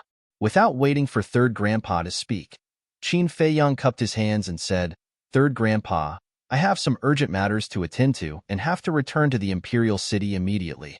I'll have to trouble you to tell Second Grandpa that I'll pay my respects to him after I'm done. Third Grandpa was stunned and asked, What's the matter? Can you handle it alone? Yes. Qin Feiyang nodded. Third Grandpa waved his hand and said, All right, go ahead. Let's meet again in the future. Qin Feiyang cupped his hands and said. Then, he immediately opened a teleportation gate that led to the bright sky palace and walked in without looking back. Big brother, did you see that? This grandson of yours is even more outstanding than you expected. Looking at the dissipating teleportation gate, Third Grandpa muttered to himself, Bastard, you're finally willing to come back? What did you tell me that day? I have something to attend to and will return later. But in the end, you made me wait here for a full 8 days. Tell me, what do you mean? Did you do it on purpose? If you don't make it clear today, I'm not done with you. As soon as Qin Feiyang returned to the bright sky palace, he was immediately scolded by Lu Zheng. Don't be angry. Aren't I back now? Qin Feiyang smiled embarrassedly. Don't play dumb with me. Lu Zheng roared, his face full of anger. Qin Feiyang was a little embarrassed. If Lu Zheng knew that he followed behind and sneaked into the Lu family that day, he would definitely be even angrier. Speak, Lu Zheng roared. Qin Feiyang said impatiently, I'm not in the mood to talk nonsense with you now. If you want to know, go back and ask Second Grandpa. Ask Second Grandpa? Did you go to my Lu family? Lu Zheng was bewildered. Qin Feiyang ignored him and lowered his head to ponder. Lu Zheng was extremely annoyed. Suddenly, he grinned and said, Little cousin, don't forget that the 10,000 beasts diagram is still in my hands. Qin Feiyang raised his eyebrows and looked up at Lu Zheng. Seeing Lu Zheng's smug look, Qin Feiyang was too lazy to talk nonsense. With a thought, the 10,000 beasts diagram immediately rushed out of Lu Zheng's Qinkuan bag and disappeared into his sea of qi. The 10,000 beasts diagram had his blood contract. Lu Zheng's cultivation was not as high as his. Wanting to use the 10,000 beasts diagram to threaten him was simply a pipe dream. Seeing that the 10,000 beasts diagram was snatched back by Qin Feiyang just like that, Lu Zheng's face suddenly turned green and red. Just as he was about to get angry, Qin Feiyang waved his hand and opened a portal.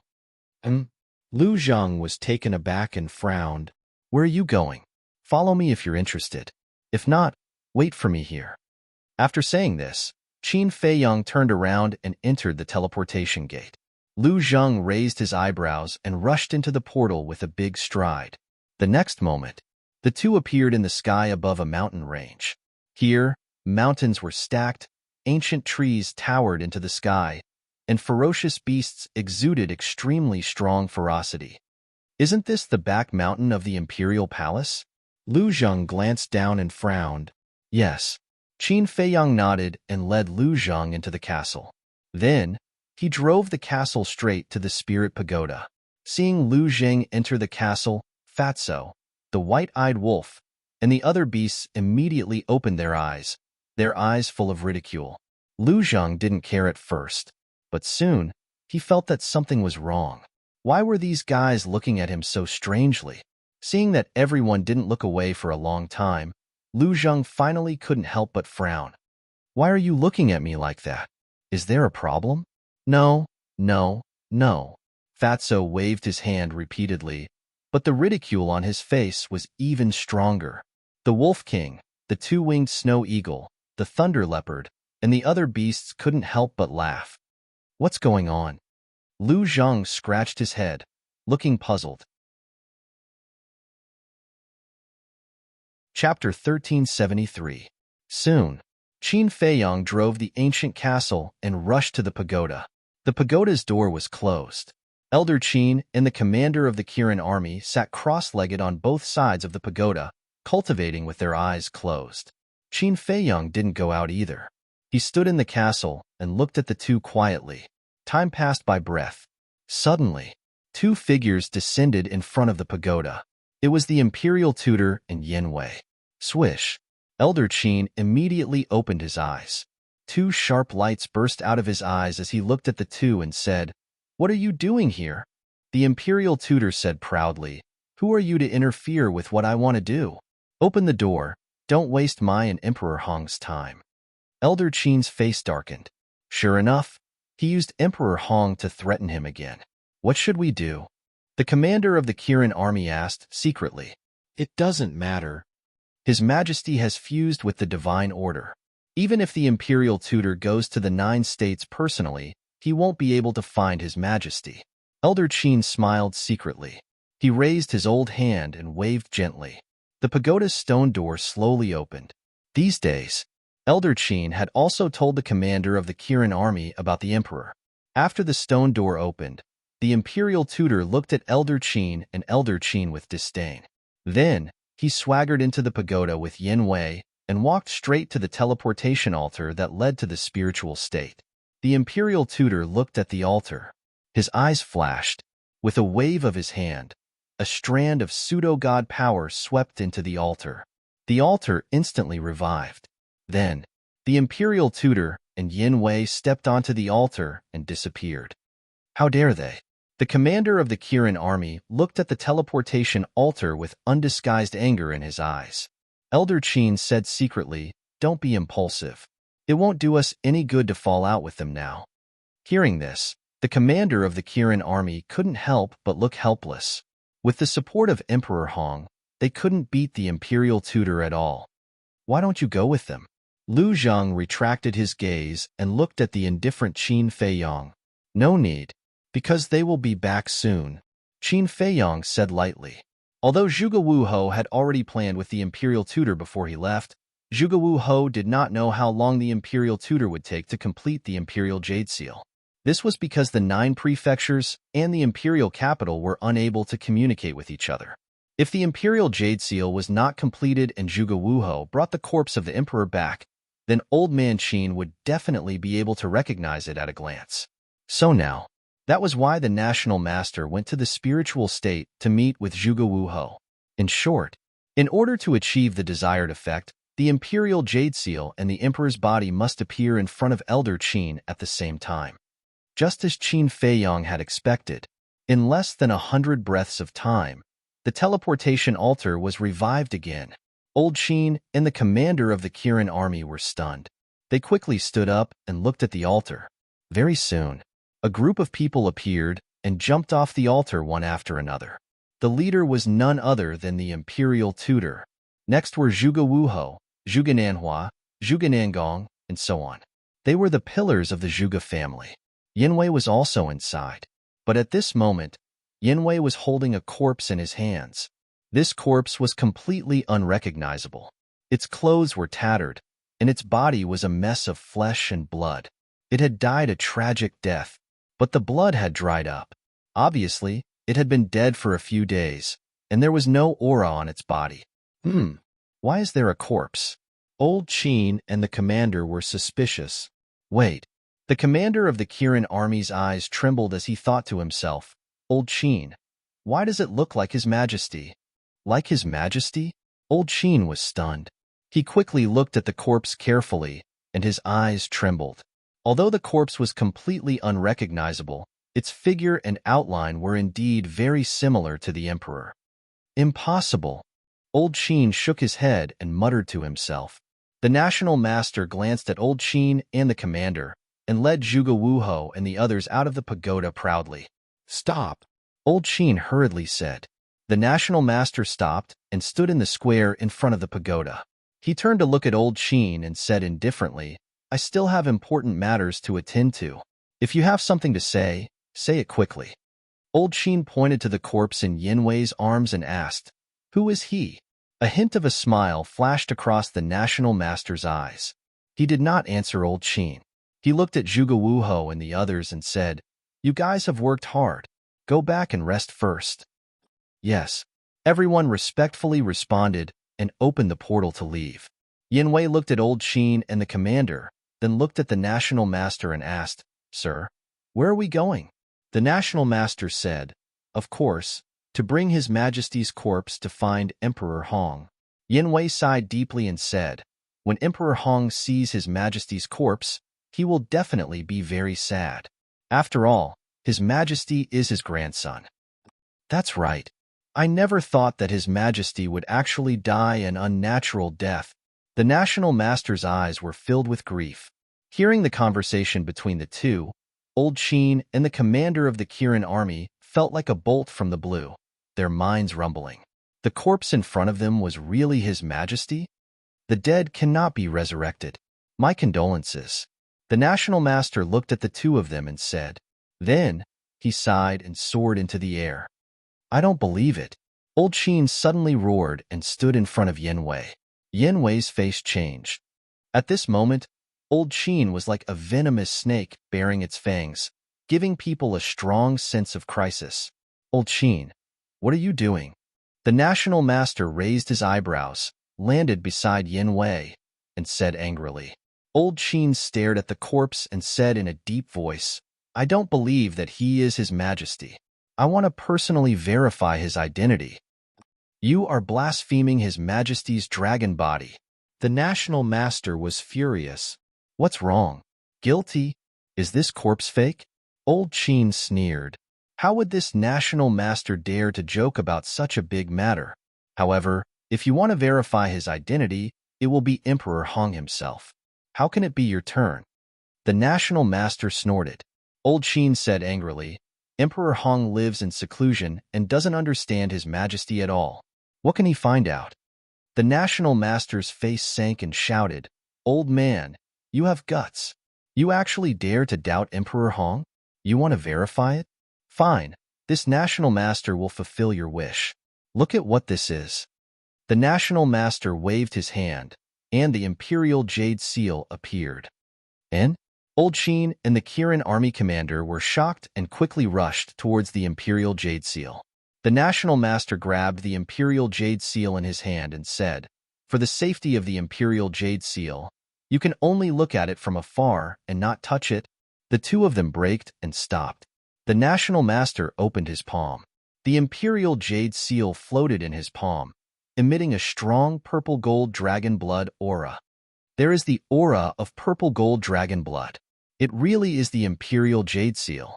The Kirin army commander muttered, his face pale. His Majesty was really dead. Old Qin's entire body froze on the spot. His mouth kept muttering. How is this possible? The national master laughed coldly, kept the imperial jade seal, and looked at Old Qin. "Do you still want to verify it?" Old Qin acted as if he didn't hear anything. He was like a walking corpse, his eyes empty and lifeless. Suddenly, he quivered, raised his head to look at the national master, and said word by word, "We must verify it. You really won't give up until you fall into the Yellow River. Since you insist on verifying it, then be quick.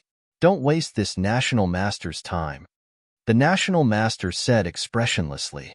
The owner of this corpse was found by Zhuge Wuhou and the others in the 9 great continents with great difficulty.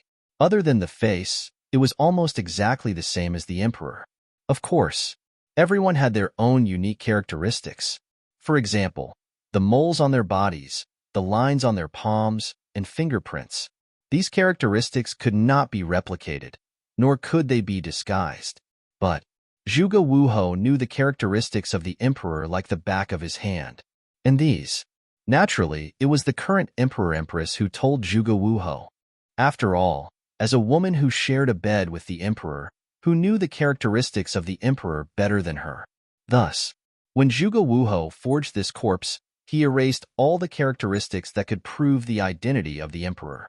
In addition, at this moment, the corpse was completely unrecognizable. Its entire body was broken, and not a single part of it was complete. Therefore, The National Master was not worried at all that Elder Qin would be able to verify its authenticity.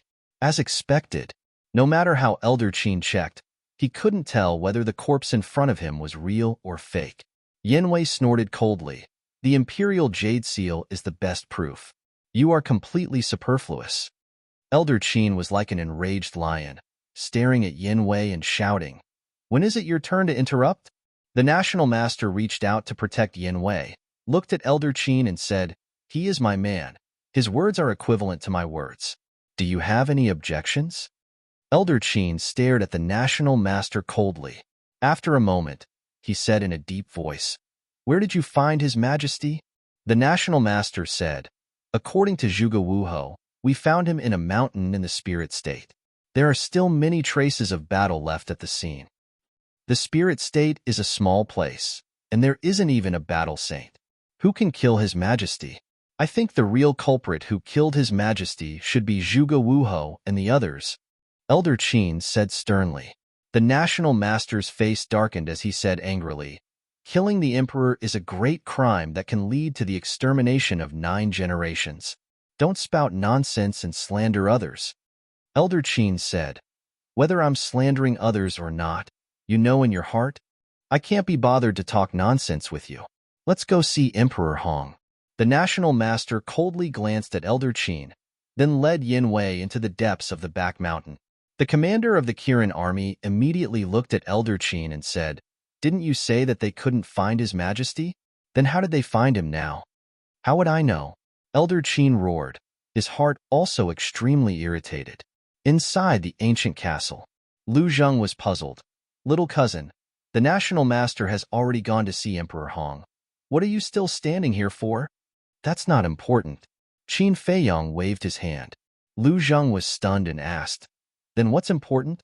Qin Feiyong was silent, staring at Elder Qin in the image with a trace of anticipation in his eyes. Suddenly, Elder Qin looked at the commander of the Kirin army and said, "Go to the spirit state immediately." "Why are we going to the spirit state?" The commander of the Kirin army was suspicious. "To find His Majesty. I have a feeling that His Majesty wouldn't be so easily found by the Zhuge family," Elder Qin said in a deep voice. The commander of the Kirin army said, "You mean His Majesty might not be dead yet?"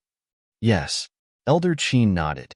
The commander of the Kirin army asked, "If His Majesty isn't dead, then how do you explain the Imperial Seal? If I tell you to go, then go. Why are you talking nonsense?"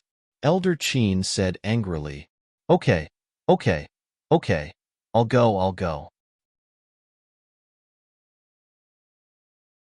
Chapter 1374. But after a few steps, the commander of the Kirin army stopped again. "What's wrong?" Elder Qin looked at him in confusion. "You are stronger than me. I think it's better for you to go." The commander of the Kirin army said, "I can't go." Elder Qin shook his head. "Why?" The commander of the Kirin army asked. "Because of the state preceptor. If the corpse is fake, then this must be a trap set by him. He wants to find His Majesty's whereabouts from me. So, I have to stay here and stop him," Elder Qin said in a deep voice. "I see." The commander of the Kirin army suddenly understood. Without hesitation, he turned around and entered the pagoda. Elder Qin suddenly said, "Wait, what's the matter?" The commander of the Kirin army turned around and looked at him suspiciously. "I'm about to faint because of the state preceptor. I forgot to tell you one more thing." Elder Qin rubbed his forehead. "What is it?" The commander of the Kirin army asked.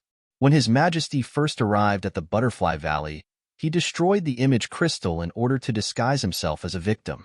Elder Qin said, "Then how can I find him?" The commander of the Kirin army said anxiously, "Don't worry. Although His Majesty destroyed the image crystal, he bought a new one in the capital of the spiritual state. His Majesty only established a contract with one person with this image crystal," Elder Qin said. "Then it must be you."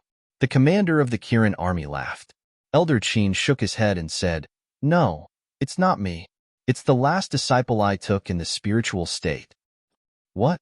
Last disciple?" The commander of the Kirin army was surprised. Inside the ancient castle, Qin Feiyong was also shocked.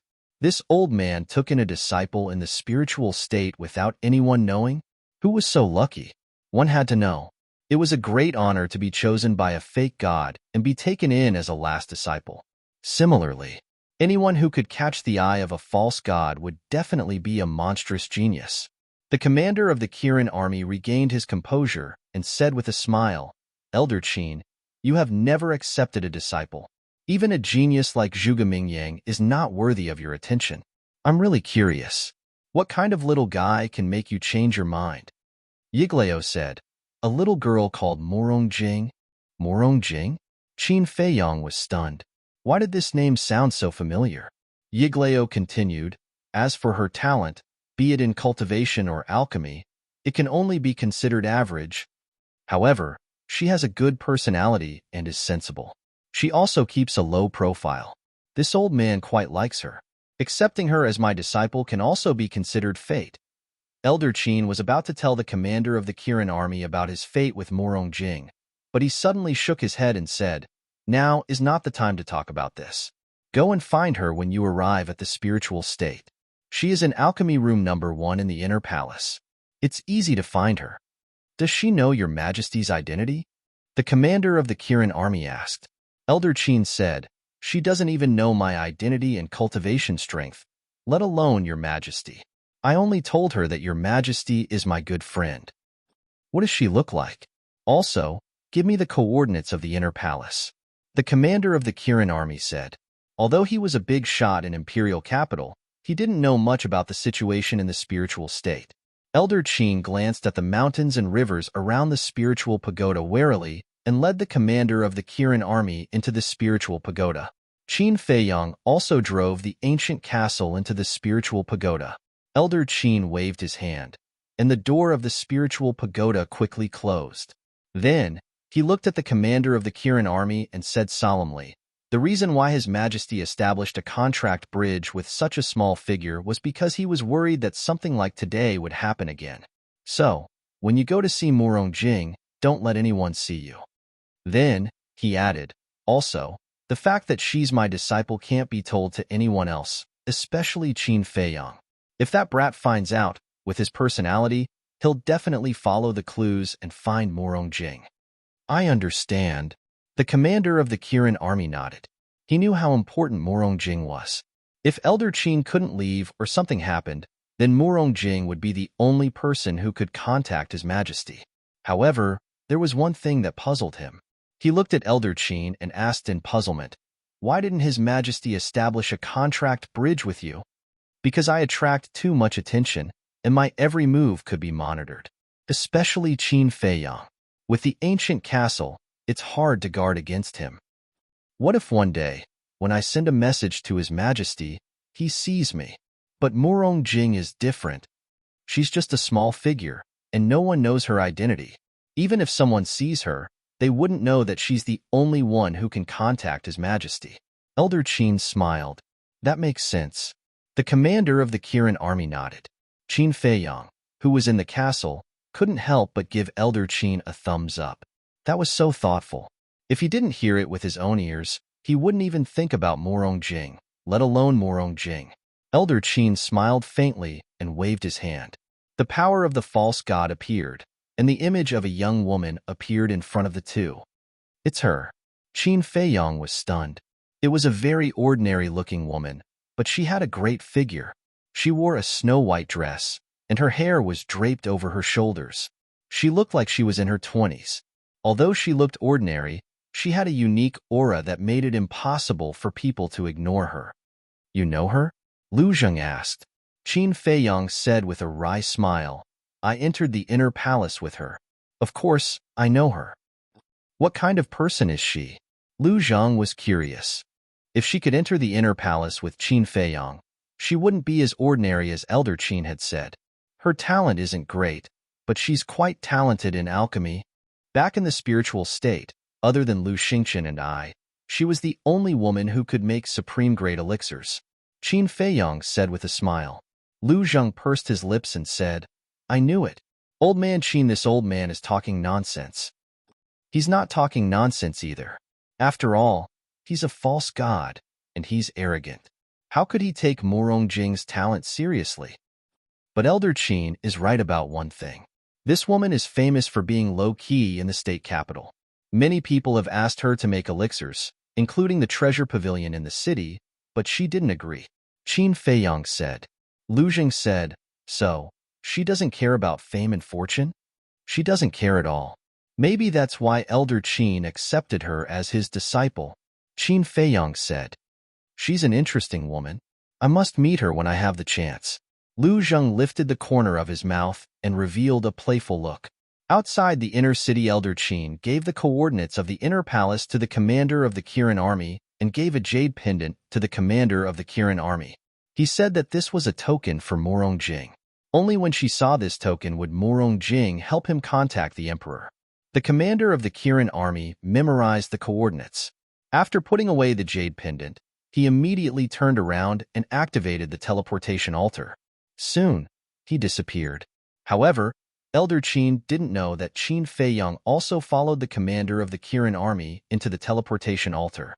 After the commander of the Kirin army disappeared, Elder Qin waved his hand and opened the gate of the pagoda. He walked to the square outside and glanced around the mountains with a chilling light flashing in his eyes. Then, he waved his hand again, and the stone pagoda of the pagoda closed tightly. At the same time, on the top of a mountain far away, the national master concealed his presence and stood by the cliff, looking at the pagoda and Elder Qin from afar. Yin Wei stood behind the national master respectfully with the corpse in his arms, looking at Elder Qin and the pagoda as well. Moments later, Yin Wei withdrew his gaze and said with a smile, Sir, the commander of the Kirin army hasn't come out for a long time. As you expected, he must have gone to the spiritual state. What do you know? I want Elder Qin to go to the spiritual state, not the commander of the Kirin army, the national master said gloomily. Is there a difference? Yin Wei was puzzled. Of course there is a difference. If Elder Qin goes, the pagoda will be guarded by the commander of the Kirin army. With his strength, he won't be able to stop this old man. Moreover, this old man can seize this opportunity to kill him. But now, Elder Qin wants the commander of the Kirin army to go to the spiritual state while he guards the pagoda. It's basically impossible for this old man to follow him to the spiritual state. The national master said angrily. Yin Wei nodded in realization. Suddenly, the national master rolled his eyes and looked at Yin Wei. Go and test him. How? Yin Wei was suspicious. The national master said, Go there now and say that you have something to do in the 9 states. If he stops you and even ignores Emperor Hong, it proves that he really knows the whereabouts of the emperor. This subordinate understands. Yin Wei nodded, put down the corpse, opened a portal, and descended in front of the pagoda. He really came. Elder Qin secretly sneered, looked at Yin Wei, and asked expressionlessly, What are you doing here again? This old man does not welcome the national master's lackey. Yin Wei frowned and said, I am under the orders of the national master and Emperor Hong. I have something to do in the 9 states, and I ask Elder Qin to open the pagoda door. Bringing out Emperor Hong again? But this time, this old man will not take half a step back. Elder Qin secretly snorted and said indifferently, Since you are under the orders of Emperor Hong, then take out Emperor Hong's handwritten order, or else there is no need to talk.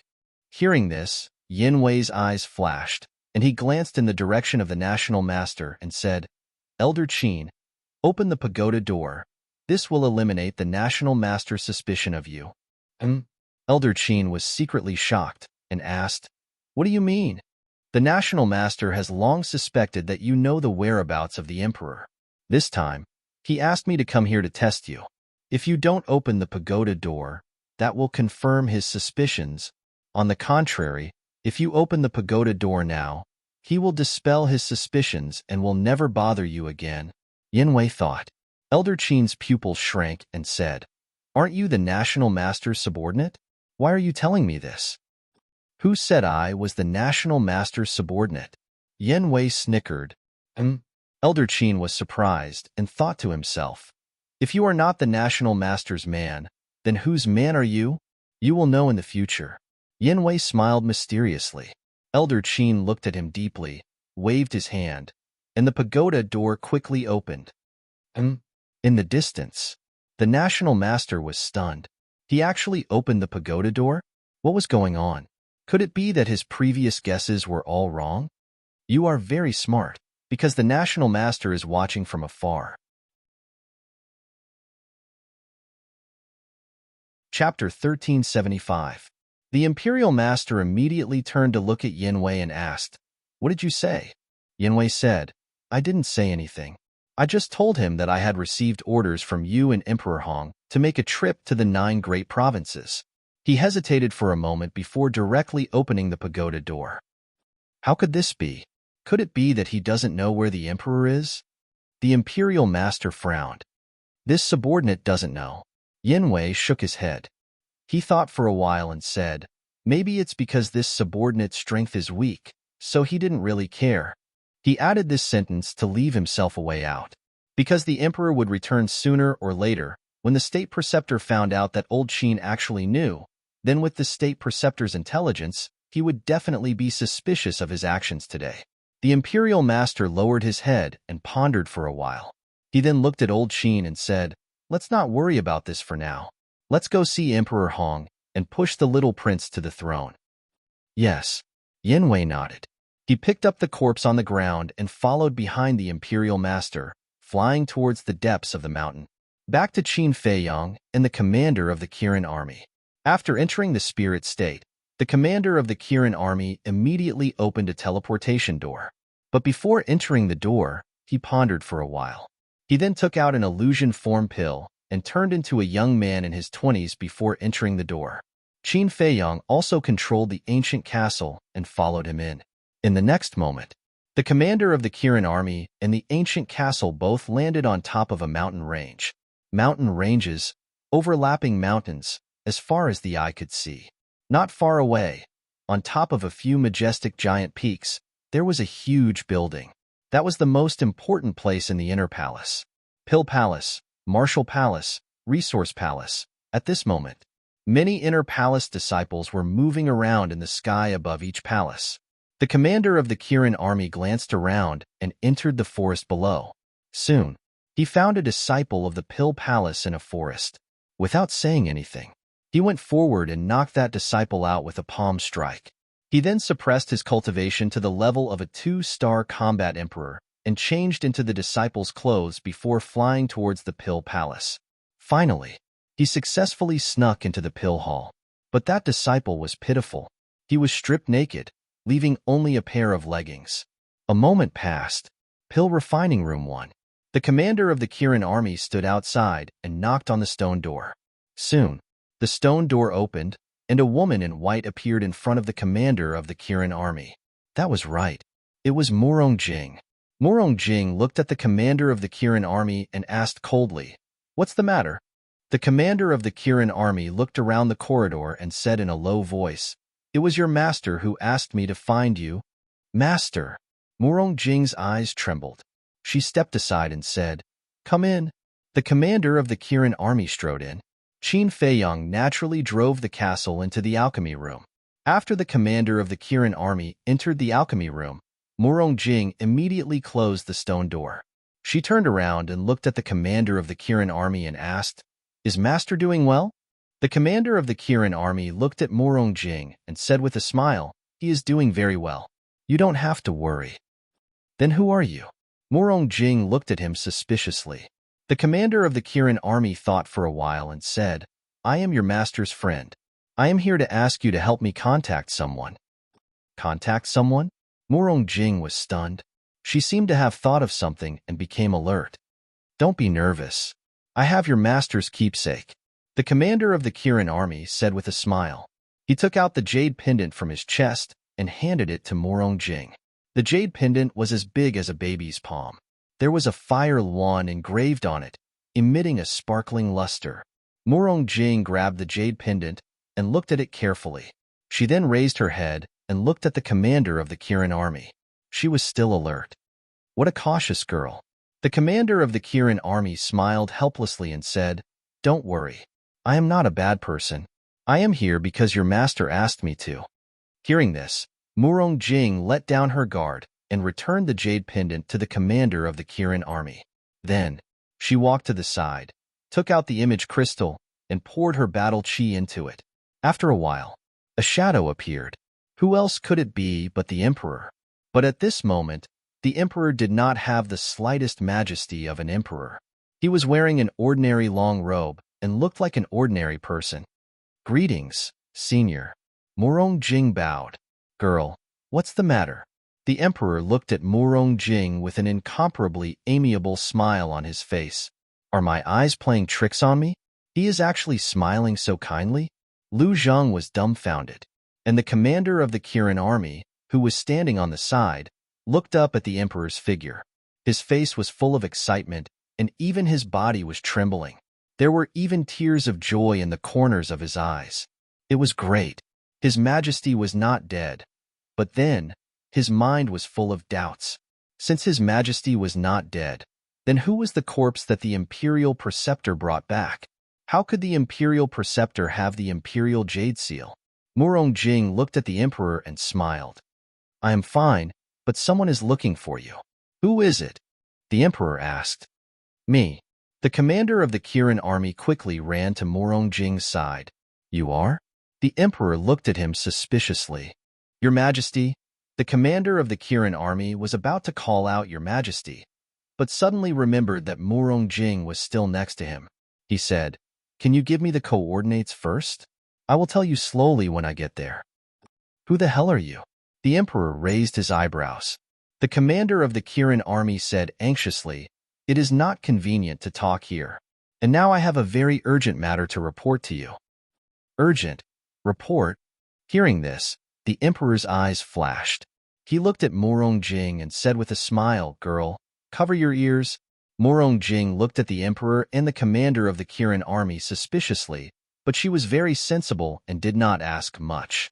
She raised her hands and covered her ears. The Emperor immediately gave the commander of the Kirin army a set of coordinates. The commander of the Kirin army immediately opened a portal. He thanked Murong Jing and entered the portal. He didn't even let Murong Jing know the coordinates. What is he doing? Why is he so vigilant? Lu Zheng frowned. Qin Feiyang's eyes flashed slightly. He glanced at Murong Jing and drove the castle into the portal. Yuzhou, a remote town located in the mountains. There were only 500 to 600 families in the town, just like Iron Bull Town. Although there were disputes, quarrels, and schemes in the town, compared to the Imperial Palace, this place was much better. People left early in the morning and returned late at night, working hard. Everything seemed so peaceful and peaceful. In front of a small stream outside the town, there was a newly built courtyard. The courtyard was about 5 to 6 acres of land, surrounded by a row of wooden fences. Inside, except for a 2-story wooden building, it was all vegetable gardens and orchards. Moreover, whether it was the vegetable seedlings in the vegetable garden or the fruit seedlings in the orchard, they were all newly planted. The surroundings of the courtyard were shaded by willow trees and lush greenery, presenting a scene full of vitality. Beautiful wildflowers bloomed in the grass, attracting swarms of bees and butterflies. The stream in front of the courtyard gurgled and was so clear that one could see the bottom. One could clearly see small fish swimming happily in the stream. This place was like a pure land on earth, making people feel at ease. At this moment, a middle-aged man dressed in white was sitting alone under a willow tree by the stream. He was drinking tea and watching the fish in the stream, enjoying this peaceful life. Swoosh! Suddenly, a young, strong man in the uniform of an inner palace disciple landed beside the courtyard. It was the commander of the Kirin army. He looked around and soon saw the middle-aged man sitting by the stream. He immediately swallowed the facial restoration pill. With a face full of excitement, he quickly walked to the middle-aged man's side and knelt on the ground. He bowed and said, "Your subject greets your majesty." "It's you." The emperor turned his head and glanced at the commander of the Qilin army. He did not show any emotion and said indifferently, "The people living here are all ordinary people. They don't know my identity. In the future, when you see me, don't be so courteous." "Yes." The commander of the Kirin army respectfully replied and stood up. The emperor turned back, picked up the teacup, took a sip and asked, Just now you said you have something urgent to report to me. What is it? The commander of the Kirin army didn't waste any time. He immediately told the emperor about the corpse and the imperial jade seal in detail. After listening, the emperor was unexpectedly calm. There wasn't even the slightest bit of anger between his brows. Seeing that the emperor didn't speak, the commander of the Kirin army asked carefully, "Your Majesty, did you give them the imperial jade seal?" The emperor said lightly, "The real imperial jade seal is with me. The one in their hands is fake." Fake? The commander of the Kirin army was stunned. He said, "Why is the fake one so real? It even has the aura of the purple golden dragon blood." Have you forgotten? In this world, not only the late emperor has the purple golden dragon blood, the emperor said. The commander of the Kirin army frowned. A figure in white suddenly appeared in his mind. He said, "Your Majesty, do you mean that the imperial jade seal in the hands of the national master was made by Qin Feiyang?" The emperor said, "Even if it's not him, it has something to do with him." How could this be? He is a descendant of the Qin clan. Why would he help an outsider? The commander of the Kirin army was furious. The emperor smiled faintly and asked, "Is there anything else?" The commander of the Kirin army knelt on the ground again and begged, "Your Majesty, come back with me. The imperial palace really needs you now." "Go back for what? To continue the intrigue? I'm tired. I want to have a good rest," the emperor said. The commander of the Kirin army shouted, "Your Majesty, if you don't go back, the imperial capital will change. I've already expected the worries in your heart. But, so what? Look at this place. The mountains are clear and the water is clear. The people are simple and honest. There are no disputes and no worries. How can I bear to leave such a good place?" The emperor smiled faintly. "Your Majesty," the commander of the Kirin army was very anxious. "Okay, you can go back. No matter what happens in the imperial capital, don't come to me. Just let me be willful for once. Enjoy life alone and enjoy this rare peace." Chapter 1376. Capricious, the commander of the Kirin army murmured to himself. As the king of a country, he controlled the fate of billions of people. How could he be capricious? Looking at the back of the king, he asked, "Are you really the king? Why do I feel like you're a different person now?" "You can pretend that I'm not," the king said without turning his head. "Why? Why is that? Can you tell me? Where is the emperor who once looked down on the world and looked down on all heroes now?" The commander of the Kirin army roared, his face full of disappointment and confusion. The king fell silent. "Answer me," the commander of the Kirin army roared again and again, almost losing his mind. These past few days, he and Old Man Qin had been so busy in the imperial capital that they were almost overworked. Yet, the emperor was actually leisurely enjoying life here. He didn't know how to describe his feelings at this moment. "Go back." After a long silence, the king finally spoke, but he didn't give any explanation. His tone was as calm as ever. Hearing this, the commander of the Kirin army clenched his fingers tightly, making cracking sounds. "If you don't go, don't blame me for being rude." The emperor opened his mouth again. His calm tone was laced with a shocking chill. Alas! The commander of the Kirin army sighed, turned around, opened the portal, and left silently with disappointment. The king didn't look at the commander of the Kirin army. He drank tea and looked at the stream quietly. His eyes were calm, as if he had abandoned everything. "Since you don't want to care about the capital, then hand over the imperial jade seal." But suddenly, an indifferent voice sounded. Then, Qin Feiyang appeared not far from the king, but he didn't look at the king. Instead, he looked down at the small fish swimming in the stream with indifferent eyes. The king raised his eyebrows and turned to stare at Qin Feiyang. Qin Feiyang said indifferently, "I have no other purpose in coming here this time. There are only two things. First, the imperial jade seal. Second, your handwritten decree." "What if I don't give it to you?" the king asked. The corners of Qin Feiyang's mouth rose as he said, "Don't you like this place very much? If you don't, I'll make you stay here forever." The emperor's eyes flashed with anger as he asked, "What do you want the imperial jade seal for?" It's none of your business, Qin Feiyang said. The emperor said angrily, Don't forget, you are still my son. Don't tell me that. You're not worthy. But before the emperor could finish, Qin Feiyang roared. Immediately after, Thunder Leopard, Wang Yangfeng, and the others appeared out of nowhere. They stood behind Qin Feiyang and stared at the emperor. Qin Feiyang took a deep breath and calmed the rage in his heart. He said indifferently, I will only give you 3 breaths of time. If you don't hand over the imperial ruler's seal after 3 breaths, I will personally bury you. Don't doubt my determination. The emperor glanced at Wang Yangfeng and the others, then looked at Qin Feiyang. But from the beginning to the end, Qin Feiyang did not look him in the eye. His expression was filled with a murderous aura. The heavens are watching what you do. You will get what you deserve in the future. Believe me. A moment later, the emperor said coldly.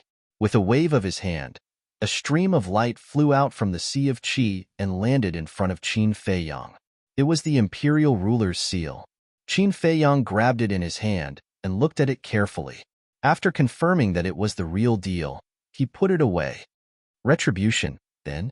He looked at the flowing stream and muttered to himself, If there really is retribution, then the one who will get retribution will only be you.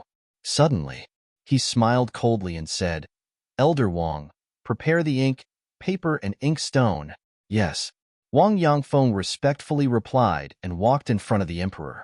He took out a table and placed it in front of the emperor. Then, he took out the ink, paper, and inkstone and placed them on the table one by one. The emperor raised his eyebrows, looked at Qin Feiyang and asked, What do you want me to write? Qin Feiyang said expressionlessly, Abdicate the throne to the little prince, and I will replace the nation preceptor to assist the little prince and control the court. As for the details, I believe I don't need to tell you. You should know. The emperor's face darkened, and he glared at Qin Feiyang angrily. Don't look at me like that. From the moment you left the imperial capital, your fate was already decided.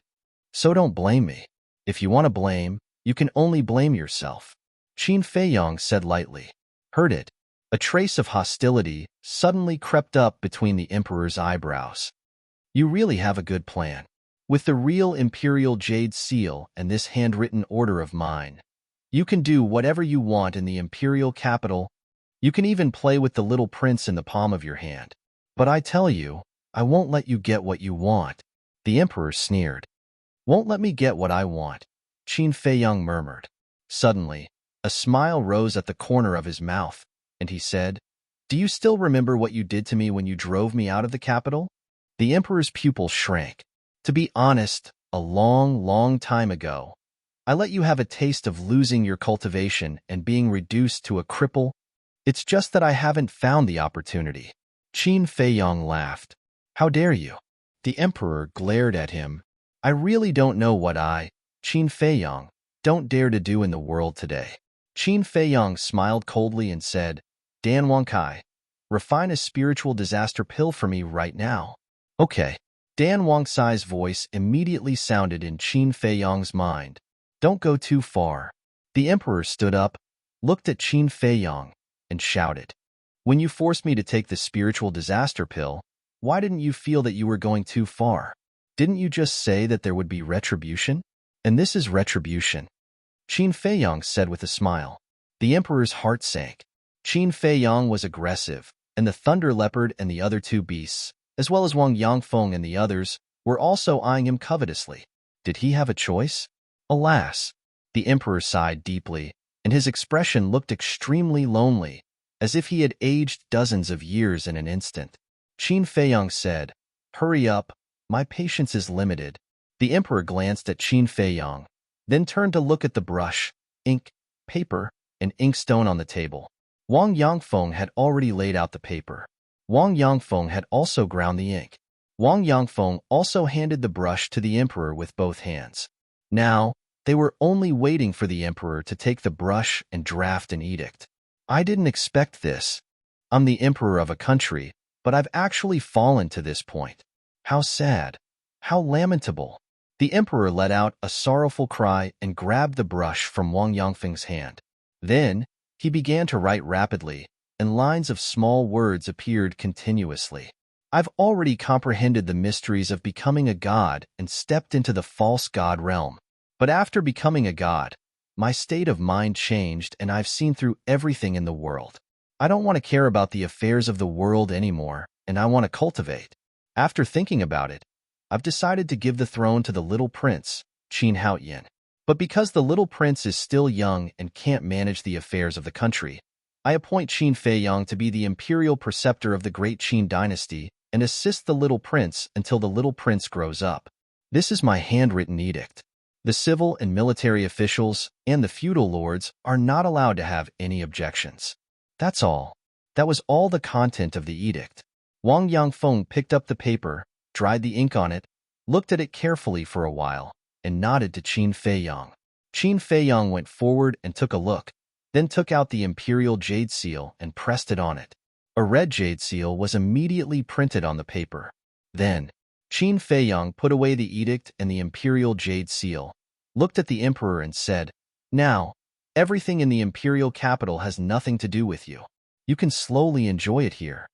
After saying that, Qin Feiyang waved his hand and sent Lei Bao, Wang Yangfeng, and the others to the ancient castle, then opened a portal.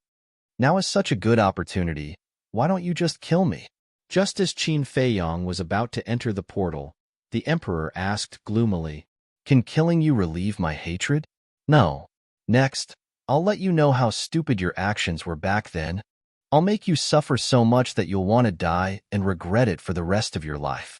Qin Feiyang indifferently left behind a sentence and entered the teleportation gate without looking back. "If you don't kill me now, you'll regret it in the future." The emperor looked at Qin Feiyang's back and muttered. Whether it was the commander of the Kirin army or Qin Feiyang, after leaving the emperor's place, they all returned to the imperial capital directly.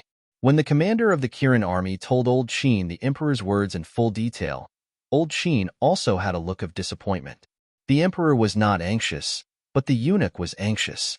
Even the emperor himself was not worried that the throne would be stolen, so what was he worried about? But even so, he still couldn't let it go in his heart, because his feelings for the great Qin Empire were too deep. When the great Qin Empire was in trouble, he couldn't sit back and do nothing. Qin Feiyang saw all of this and felt gratified in his heart. No matter what the imperial preceptor, Emperor Hong, and the emperor were, at least Old Qin and the commander of the Kirin army were sincerely for the good of the great Qin. However, Qin Feiyang didn't say anything and drove the ancient castle straight back to the bright heaven palace. Then, he sat on the chair and lowered his head to ponder. After a long time, he raised his head, took out the image crystal, and sent a message to Yin Wei. Buzz. After waiting for a long time, Yin Wei's image appeared. Qin Feiyang asked, after seeing the corpse and the imperial jade seal, what was Emperor Hong's expression? Expression? To tell you the truth, I didn't see even a trace of sadness on his face. I'm wondering, are you people from the imperial family also heartless? Yin Wei frowned. Otherwise, why would there be a saying that the imperial family is the most heartless? Qin Feiyang smiled coldly and asked, then when is he going to let the little prince succeed the throne? Yin Wei said, he's discussing with the imperial preceptor, and there's no result yet. When the result is out, tell me immediately. Qin Feiyang instructed. Understood. Yin Wei nodded. Qin Feiyang turned off the image crystal, pondered for a while, and then sent a message to Lu Xingqian and Old Qin. Although he now had the real imperial jade seal and the imperial decree in his hands, there was always an accident. The imperial preceptor would certainly not let him succeed so easily. So, he needed help. Old Qin was a false god, and Lu Xingqian could now also exert the battle strength of a false god. Asking for their help was undoubtedly the best choice. However, when he sent a message to Old Qin and Lu Xingqian, Qin Feiyang did not tell them his plan. He only said that he needed their help. After all, Lu Xingqian was also an ambitious person, and he had to guard against him. And when he heard that he needed help, Old Qin did not ask much and directly nodded to Qin Feiyang. Because now, he really couldn't find a way to stop the imperial preceptor, so he could only pin his hopes on Qin Feiyang. As for Lu Xingqian, without any suspense, he gave Qin Feiyang a condition. After all, He was a person who would not easily let go of any opportunity. And the condition was the same one that was invalid last time. Qin Feiyang thought for a while and nodded in agreement. After arranging everything, Qin Feiyang entered the castle and copied the fourth stroke of the Xing formula. Chapter 1377. Time flew by. 5 days later, a piece of news spread in the imperial palace. The emperor had broken through to the false god realm. Everyone was excited. Because the emperor had broken through to the false god realm, Great Qin's overall strength had increased by a large margin. However, Qin Feiyang, Old Qin, and the Kirin army commander knew that this was just a rumor spread by the imperial tutor. They also knew. The appearance of this rumor meant that the imperial tutor was about to take action and the little prince was about to inherit the throne. As expected, the next day, Qin Feiyang received a message from Yinwei saying that the ceremony would be held in half a month at the central square of the first city district. The third day, this news started to spread in the imperial city. The imperial tutor purposely spread this news because, if it was announced on the day of the little prince's succession, it would be too sudden and people would find it hard to accept. Releasing the news now might cause a commotion in advance, but after half a month, everyone would be mentally prepared and have the ability to bear it. Moreover, in order to make this matter even more confusing, no one stepped out to confirm it. Everyone was guessing whether it was true or not. There was no suspense. In the following half a month, a huge storm was set off in the imperial city.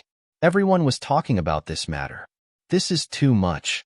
Does this old fart have any respect for the law?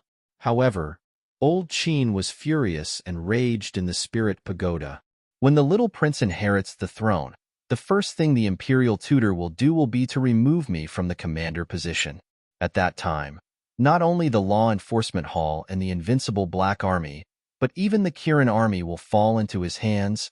Old Qin, I really can't see any hope. What do you think we can do now? The commander of the Qilin army looked at Old Qin and sighed as he looked at the clear sky. Don't be anxious. Qin Feiyang asked for my help to stop the imperial tutor. We can't do anything, but he definitely has a way. Old Qin comforted. He was full of confidence in Qin Feiyang. Qin Feiyang, the commander of the Kirin army, pondered for a while and said, Don't you know his character? Even if they do make a move, it will definitely be something detrimental to His Majesty. That's not important. As long as he truly wants the best for Great Qin, I will unconditionally support him. Old man Qin clenched his fists. No matter what, they had to stop the Grand Preceptor this time. Otherwise, the Grand Qin Empire would fall into chaos soon. Half a month passed quickly. In addition to the previous 5 days, Qin Feiyang had been cultivating for a total of 20 days. Although only 20 days had passed in the outside world, 200 days had passed in the ancient castle. Half a year. Qin Feiyang had only imitated half of the fourth stroke of the feasible character formula. In other words, how long would it take to finish the fourth stroke? However, with the castle around, Qin Feiyang didn't really care.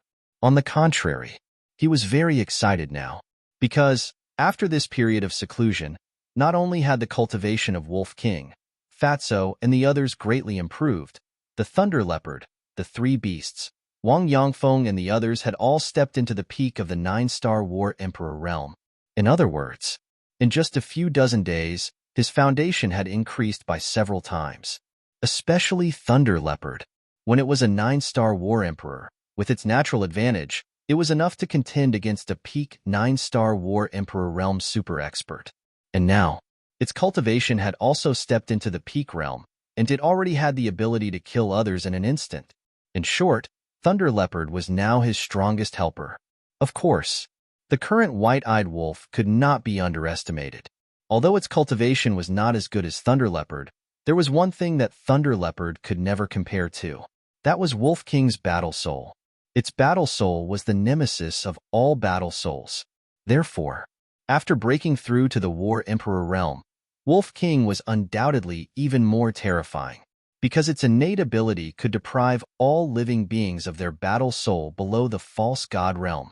Everyone knew the importance of the battle soul. Once the battle soul was lost, one's strength would drop by half. Therefore, in terms of threat, The Wolf King posed a greater threat to everyone than anyone else. Besides, the current white-eyed wolf's cultivation was not too low. It was a 3-star war emperor. It was even close to breaking through to the 4-star war emperor realm and catching up to Qin Feiyang. Early in the morning, the sky had not yet brightened, but the sky and streets of the first district had already become a sea of people. The surroundings of the central square were even more crowded. The teleportation gate in the square had long been closed. More than 100 men in black stood neatly at the edge of the square. Their eyes were cold, and their bodies were exuding a terrifying aura. They were not the invincible Black Army, nor were they the commanders of the Kirin Army. They were the enforcers of the inner court. The leader was the hall master of the inner court, Zhuge Nanhua. Zhuge Nanhua, a super expert at the peak of the 9-star war emperor realm. The 100 over black-clothed men were all 9-star combat emperors. They were naturally arranged by the state preceptor to maintain the order of the day. More than 100 9-star war emperors were dispatched. It was enough to show how much importance the state preceptor placed on this ceremony. Other than Zhuge Nanhua and the 100 over men, there was also the chief eunuch, a few maids, and eunuchs. They were setting up the scene and preparing the things for the ceremony. In the square, it was in full swing. In the pagoda, Elder Qin and the commander of the Kirin army were also waiting anxiously. However, in the ancient castle, it was dead silent. Qin Feiyang was still imitating the 4th stroke. Everyone was also cultivating, and there was not the slightest bit of tension in the atmosphere. Time passed just like that. The sky was bright. However, the sun did not rise. The sky was covered in haze. It was very hot and stuffy. It made one's mood somewhat irritable. In the square, under the lead of the chief eunuch, everything was basically set up properly. In the center, there was a statue of a god. The statue held a broken sword and looked up at the sky. It was like a god, exuding a monstrous aura. That's right. This was the statue of the deceased emperor. When every emperor ascended the throne, they had to pay respects to their ancestors first. Below the stone statue, there was a dragon throne. It was completely made of gold and dazzling. Other than the dragon throne, there were no other seats in the square. This was because only one person was qualified to sit in the ceremony, and that was the current emperor. Even the heir, the little prince, had to stand respectfully before the ceremony was over. On the ground in front of the dragon throne, there was a layer of golden fur mat. This was the place where the civil and military officials, as well as the marquises, stood. The chief eunuch glanced at the statue and the dragon throne. He walked to Zhuge Nanhua's side and said respectfully, "Lord Nangong, it's about time." Zhuge Nanhua nodded and looked up at the sky. He frowned and said, "The weather today is not very good." "Yes, it feels like it's going to rain." The chief eunuch frowned. The coronation ceremony was related to the fate of the great Qin dynasty. Therefore, there was a saying in the imperial palace: if it rains during the coronation ceremony, it is a bad omen. Thinking of this, the chief eunuch looked away and looked at Zhuge Nangong. He said in a low voice, "Should we change the date and hold the ceremony when the weather is better?" "Change the date?" Zhuge Nangong frowned and said, "The news has already been released. If we change the date now, I don't think it's appropriate." The chief eunuch said worriedly, "But the weather looks like it's going to rain." Zhuge Nanhua looked up at the sky again and saw dark clouds surging in the sky. The weather was fine yesterday. Why did it become like this today? Zhuge Nanhua was furious. He looked away and said to the chief eunuch, "You stay here and watch. I'll go ask the Grand Master." "Okay." The chief eunuch nodded. Zhuge Nanhua immediately opened a portal and landed in front of the Grand Master's courtyard. He said, "I have something to ask the Grand Master. Come in." The Grand Master's voice came from the attic. Zhuge Nanhua entered the courtyard and walked to the front of the attic. He pushed open the door and saw the Grand Master sitting alone by the tea table, staring at the void in front of him. There was a hint of anticipation, joy, and nervousness on his face. Zhuge Nanhua entered the hall and closed the door. He cupped his hands and said, "Nanhua greets the Grand Master." The Grand Master was the son of the first Zhuge Wuho. Therefore, in private, Zhuge Nanhua, Zhuge Wuho, and the others all addressed him respectfully as the Grandmaster or Grandmaster Yun. However, the Grandmaster did not seem to have heard it. He was still staring at the void in front of him. Zhuge Nanhua looked at the void in doubt. There was nothing there? Suddenly, he looked at the Grandmaster and said with a smile, "The Grandmaster must be very excited right now." The Grandmaster finally looked away and said, "After waiting for so many years, this day has finally come. Of course, I'm excited, but at the same time, I'm a little hesitant." Hesitant? Zhuge Nanhua was stunned and asked in confusion, "What is the Grandmaster worried about?" The Grandmaster shook his head and said, "I don't know either. I can't explain the feeling. In short, I just can't calm down." This is because the Grandmaster has waited for too long. When this moment really arrives, it feels too unreal. Zhuge Nanhua said with a smile, Yes, that's the feeling. It's very unreal, like a dream." The Grandmaster nodded repeatedly. "Grandmaster, you don't have to worry. With Emperor Hong around, the little prince inheriting the throne is a sure thing. There won't be any changes, and it won't change because of anyone." Zhuge Nanhua comforted. Hearing this, the Grandmaster calmed down a lot and asked, "How's the arrangement?"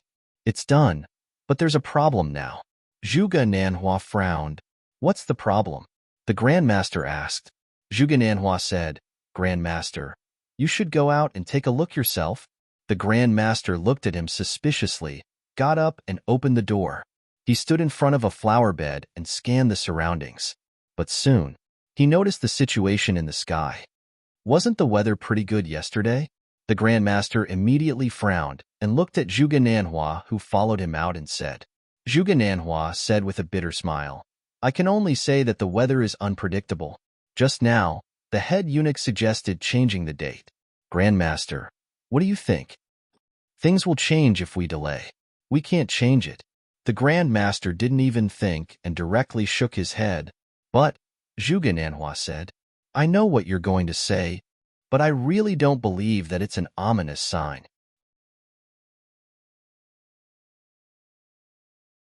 Chapter 1378. Old Ancestor. Sometimes you can't just ignore luck. Zhuge Nanhua frowned. The Grand Tutor nodded. "You're right. But tell me, who will inherit the throne this time?" "The little prince. Do you even need to ask?" Zhuge Nanhua was stunned and looked at the Grand Tutor in confusion. "That's right. It's the little prince who will inherit the throne. Even if it's an ominous sign, it's the little prince's business. What does it have to do with us? Besides, this ominous sign is only spread within the imperial palace. Outsiders don't know about it. Even if it really rains, it won't cause too much of a commotion." The Grand Tutor sneered. "That's right." Zhuge Nanhua nodded in realization. The Grand Tutor smiled. "Maybe we're the ones who brought this ominous sign." "We?" Zhuge Nanhua was stunned. "That's right. Because we want to take the throne from the little prince, the ominous sign has appeared. This is a warning from the heavens to the little prince." However, the little prince is just a brat now. He doesn't know anything and doesn't understand this at all. The Grand Tutor said. Zhuge Nanhua pondered for a while and looked up at the sky. He smiled. "Old Ancestor, what you said does make sense." After saying that, Zhuge Nanhua said worriedly, "However, if it really rains, Emperor Hong might give the order to cancel the ceremony. Therefore, we have to complete the ceremony as soon as possible. Go to the square first and maintain order.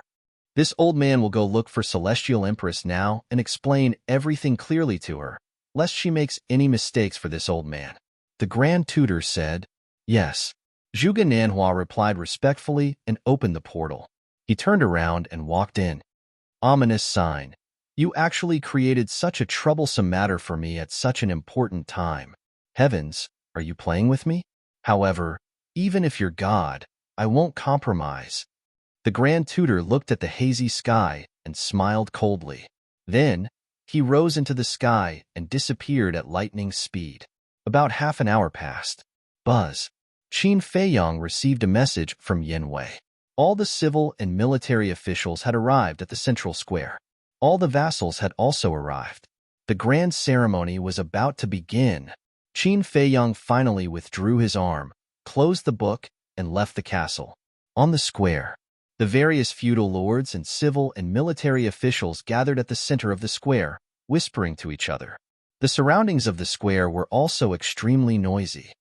Hundreds of civil and military officials have arrived. It seems that the news of His Majesty's abdication is true, but have you thought about it?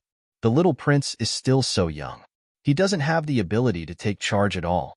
How can His Majesty rest assured and hand over the throne to him? Even if he doesn't want to care about worldly affairs, does he have to wait until the little prince grows up? Yes, I wonder what His Majesty is thinking. People could not figure it out. Don't forget that there's still someone in the imperial capital. Who? Qin Feiyang.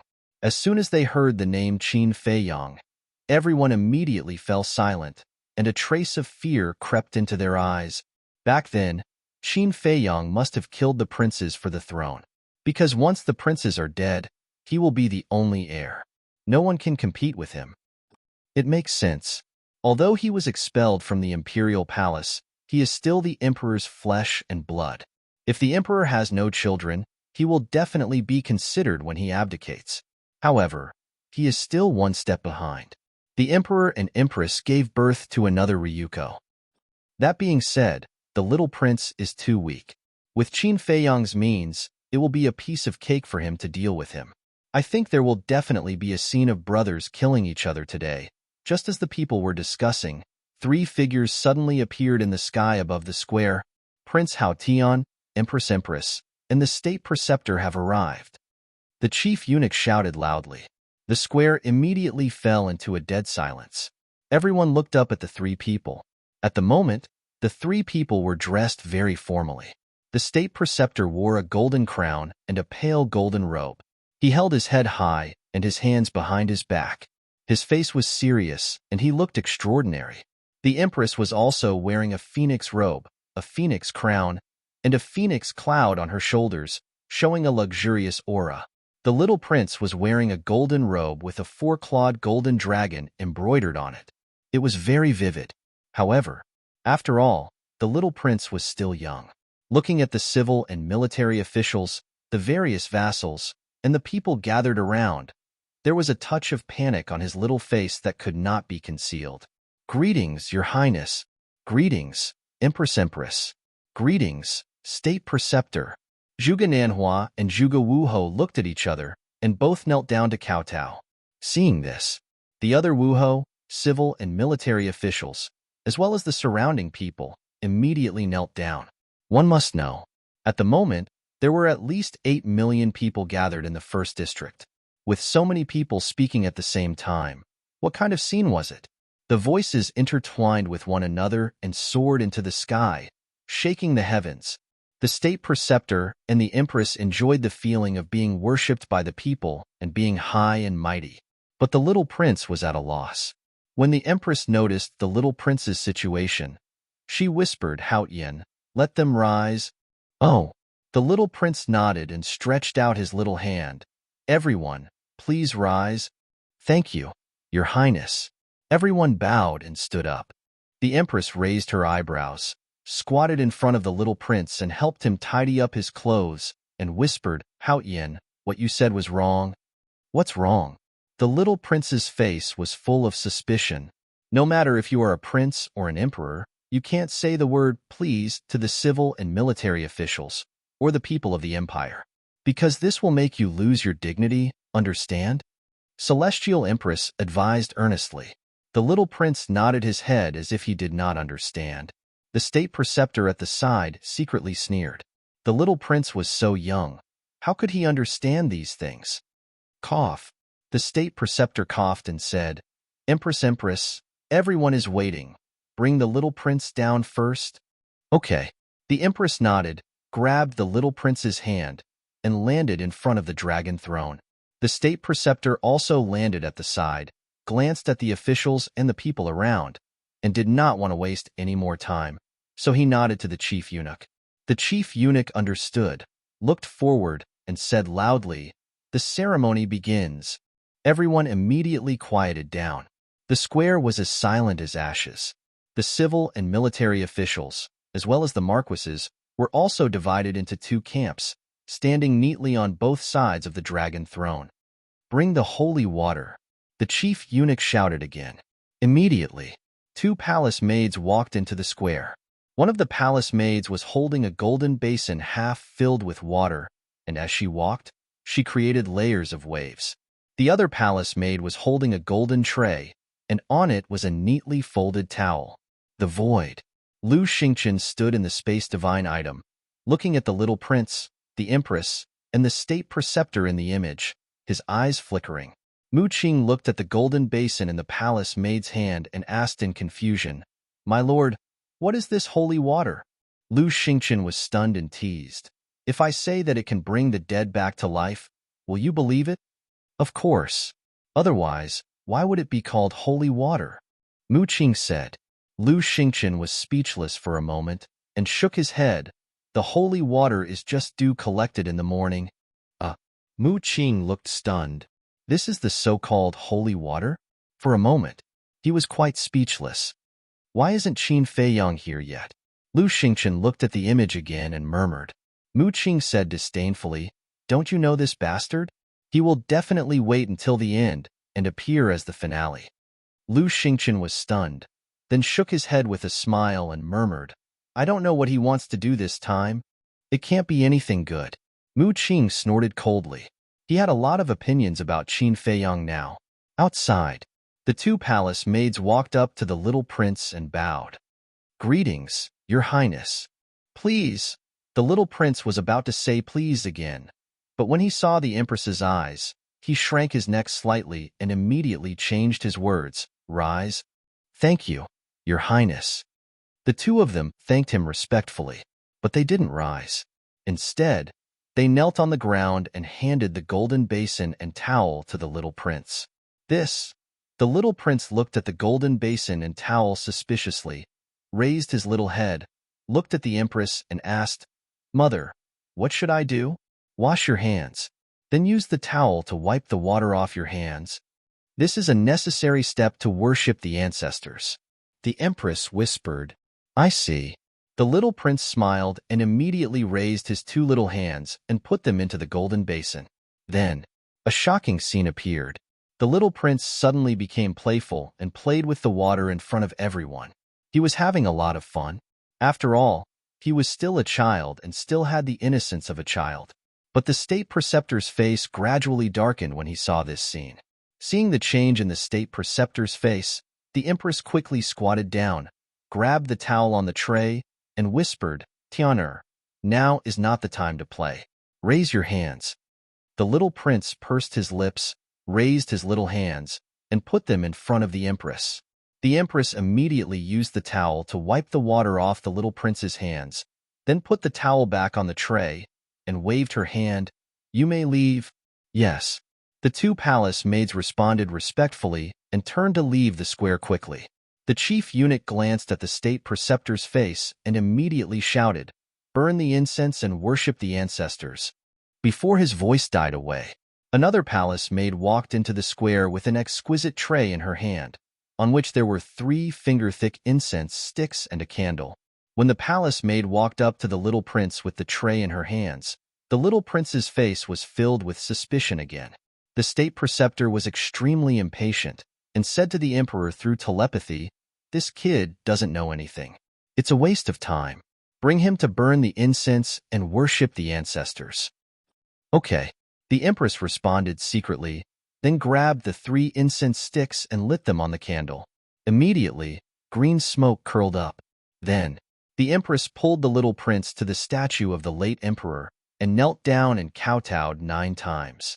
At this moment, the civil and military officials, the zhuge and the surrounding people also kowtowed to the statue. Chapter 1379.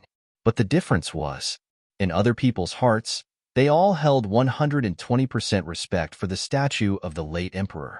Because without the late emperor, there would be no current Great Qin Empire. Without the Great Qin Empire, there would be no them. So, people were not only grateful to the late emperor, but also grateful. But the imperial preceptor and the people of the Zhuge family were full of ridicule. So what if the late emperor was strong? Wasn't the great Qin Empire now in the hands of their Zhuge family? Even in the near future, the great Qin would change its surname to Zhuge. In fact, they were also very grateful to the late emperor. Because if the late emperor hadn't overthrown the Tianyang Empire and established the great Qin Empire, their Zhuge family wouldn't be where they were today. Of course, their gratitude was tinged with sarcasm. A moment later, the ceremony of burning incense and worshipping the ancestors was finally completed. The empress pulled the little prince and walked to the side of the imperial preceptor. The officials and the people also got up one after another. The imperial preceptor looked at the head eunuch and said, "Read the imperial edict." The head eunuch nodded and took out the imperial edict from his chinkuan bag. This imperial edict was naturally prepared by the imperial preceptor and Emperor Hong in advance, and it was even stamped with the imperial jade seal. Seeing the head eunuch take out the imperial edict, the people present knelt on the ground again. This time, the empress and the little prince also knelt down. His Majesty has decreed. The head eunuch opened the imperial edict and solemnly read it out. The content was similar to the handwritten edict in Qin Feiyang's hands. The only difference was that the handwritten edict wanted Qin Feiyang to replace the imperial preceptor and assist the little prince. And in the imperial edict, the imperial preceptor still assisted the little prince in handling the state affairs.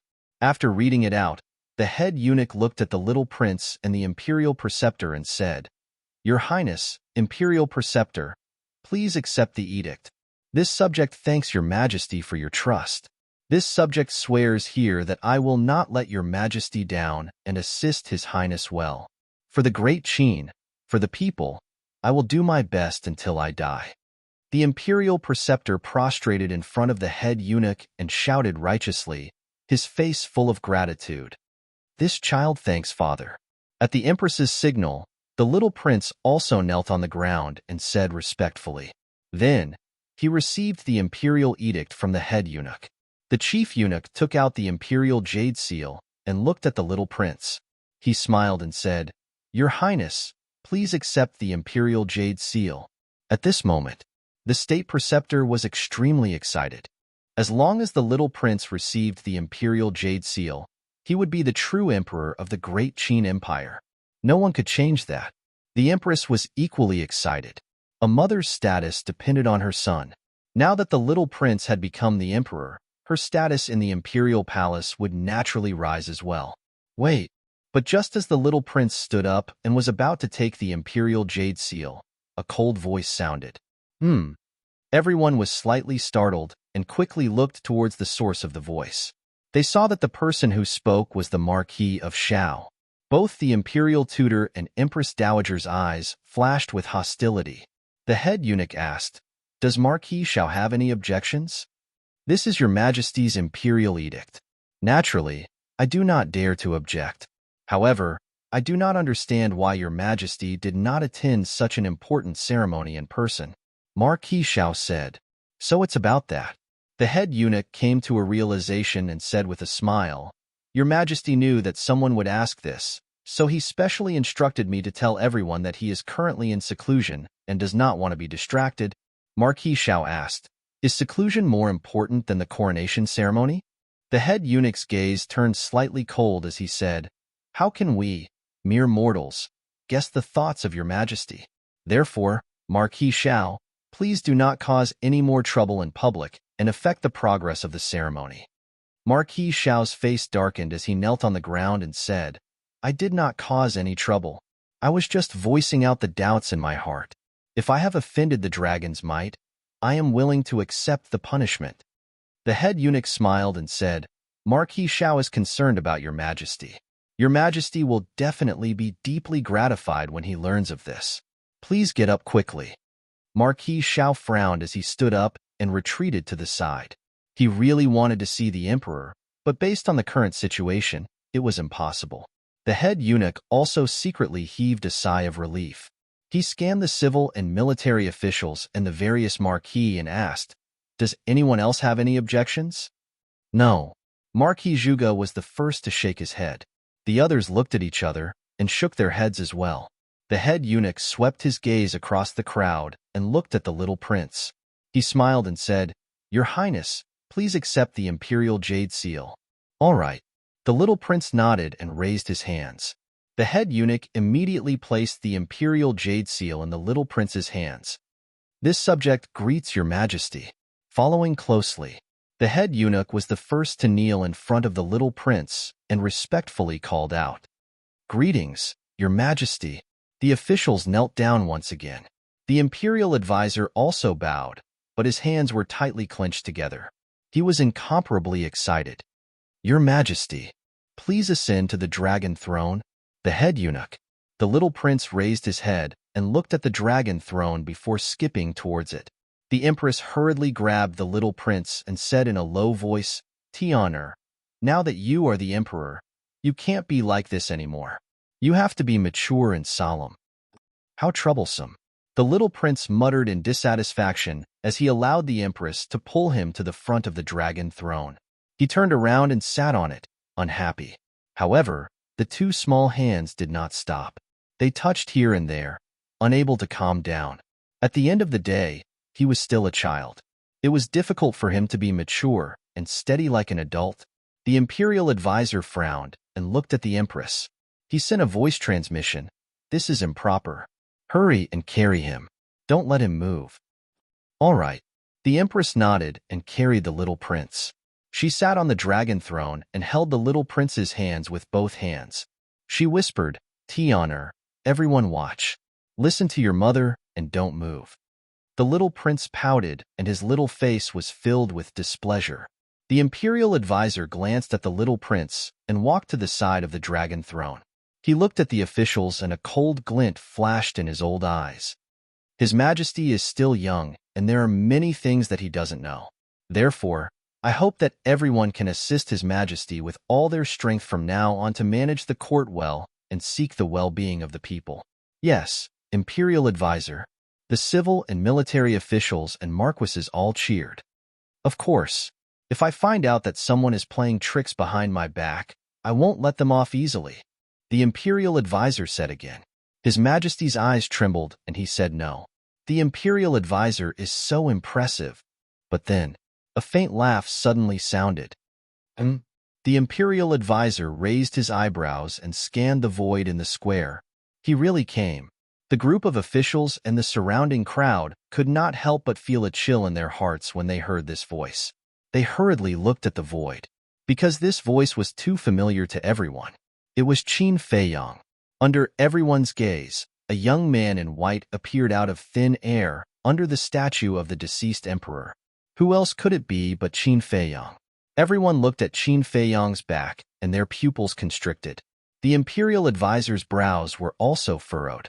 But there was one person who was overjoyed when he saw Qin Feiyang appear. That was the little prince. "Brother!" The little prince cried out in surprise and broke free from the empress's arms and ran toward Qin Feiyang. Seeing this, the Imperial Advisor hurriedly grabbed the little prince and sent him back to the empress.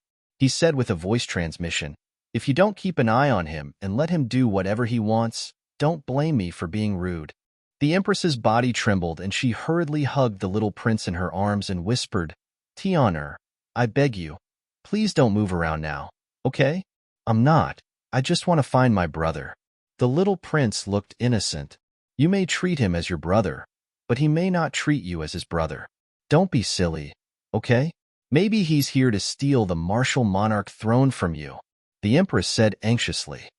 "Really? That's great. Anyway, I don't like being the emperor. It's definitely not fun, so I'll let my brother be the emperor." The little prince was overjoyed. Hearing this, the empress, the Imperial Advisor, the civil and military officials below, and the marquises all changed their expressions. The little prince did not care at all. He looked at the empress and said coquettishly, "Mother, can you let my brother be the emperor?" The Imperial Advisor suddenly turned his head and stared at the little prince like a poisonous snake, his eyes flashing with a terrifying light. The little prince was small and did not care at all. However, the empress's face turned pale instantly. She hurriedly covered the little prince's mouth and begged, "My little ancestor, can you stop talking?" The little prince looked wronged. Qin Feiyang did not seem to notice all of this. From the moment he appeared, He had been looking at the statue of his ancestor in silence. After an unknown period of time, Qin Feiyang suddenly knelt on the ground and bowed respectfully to the statue of his ancestor. Ancestor, don't worry. The empire of the great Qin will never be taken away because I'm here. After muttering in his heart, Qin Feiyang stood up and faced the imperial advisor and the others. The imperial advisor frowned. What are you doing here? Qin Feiyang glanced at the little prince and smiled at the imperial advisor. As his brother, how can I not congratulate him on his ascension? Congratulate? Everyone looked at each other. It was probably not that simple. However, no one dared to say it out loud. The imperial advisor said in a deep voice, "Since you're here to congratulate, why did you come so late? Don't you know? The main character usually appears last." Qin Feiyang chuckled. The empress said angrily, "Qin Feiyang, don't be presumptuous.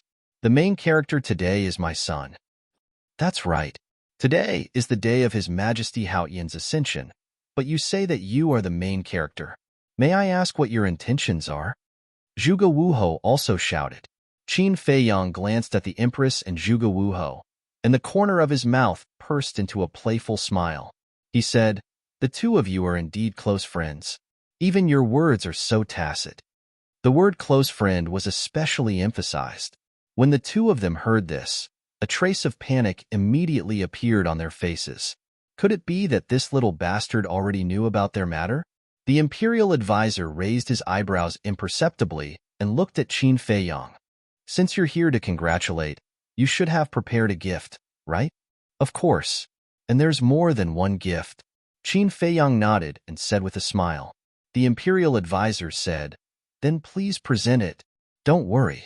Before presenting the gift, I still have something to deal with." Qin Feiyang smiled faintly and slowly walked towards the little prince. "Qin Feiyang, His Highness Haoyan is now the Emperor of the Great Qin. You'd better not act recklessly."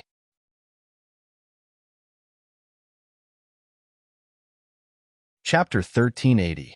The Grand Tutor and the ministers present also became nervous. If it was someone else, they wouldn't care. But Qin Feiyang, who in the Great Qin Empire didn't know that he was a lawless lord. There was nothing he didn't dare to do. Qin Feiyang stopped in front of the chief eunuch. He looked at the chief eunuch and said faintly, "Step aside." The chief eunuch shook his head. Qin Feiyang grinned and asked, "Are you sure you don't want to move aside?" The chief eunuch immediately felt a sense of fear that couldn't be resolved. He quickly retreated to the side. This was completely instinctive. The Grand Tutor stared at Qin Feiyang. His palm was glowing with the power of a false god. Without a doubt, if Qin Feiyang dared to hurt the little prince, he would immediately attack. Qin Feiyang walked in front of the little prince and cupped his hands with a smile. "Your Majesty, please come down." The little prince pouted and said, "Brother, why are you also calling me Your Majesty? I don't want to be the emperor. Why don't you do it?" "Honor," the empress scolded. Qin Feiyang smiled faintly. "If I wanted to be the emperor, I would have sat on the dragon throne long ago. Why would I wait until now?" The little prince looked at the empress proudly. "See, mother, not only I don't want to be the emperor, but even brother doesn't want to be." The empress whispered, "He's lying to you. Don't listen to his nonsense." "Why would brother lie to me?" The little prince shook his head. The empress stared at Qin Feiyang warily. "Honor, you're still young. Don't be fooled by his appearance. He's a demon who kills without blinking." Qin Feiyang joked. "I do kill without blinking, but I've never done anything shameless." The empress' eyes trembled slightly. This wasn't the first time Qin Feiyang hinted. Qin Feiyang looked at the little prince and smiled. "Come down." "Okay." The little prince nodded and jumped down from Celestial Empress's body. Imperial Preceptor hurriedly stepped forward and shielded the little prince behind him. While the State Preceptor was protecting the little prince, Qin Feiyang's eyes were filled with killing intent. He took a step forward and raised his arm at lightning speed to grab Celestial Empress' neck. Celestial Empress' beautiful face instantly turned pale. The State Preceptor, the Chief Eunuch, and the other ministers were all stunned. They had always thought that Qin Feiyang's target was the little prince, but they never thought that it was actually the Imperial Empress. "Qin Feiyang, what are you doing?" "Stop." Zhuge Wuho regained his senses and immediately shouted, his eyes filled with killing intent. Your heart aches just because of this? Qin Feiyang picked up the Empress, turned to look at Zhuge Wuho and teased. Zhuge Wuho panicked and pretended to be calm. I don't know what you were talking about, but let me tell you, Celestial Empress is the birth mother of His Majesty Hao Tian. If you dare to hurt her, the entire Great Qin Empire will not tolerate you. Qin Feiyang said, then tell me, when has the Great Qin Empire ever tolerated me? Zhuge Wuho didn't know how to answer. You're not going to answer? Then let me tell you. From the moment I was chased out of the imperial capital, the Great Qin Empire no longer tolerated me. Qin Feiyang. Everyone wanted to kill me. Everyone wanted to beat me up. But so what? Aren't I still living well? Qin Feiyang stood proudly, his long hair and clothes fluttering in the wind. His gaze swept across the entire audience, as if a king had descended to the world, his entire body filled with a monstrous, domineering aura. None of the civil and military officials below dared to look him in the eye, and all of them lowered their heads.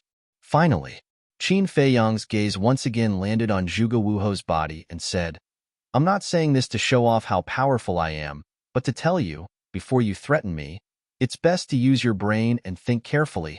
His words were filled with mockery. Zhuge Wuho's hands that were hidden in his sleeves couldn't help but clench tightly.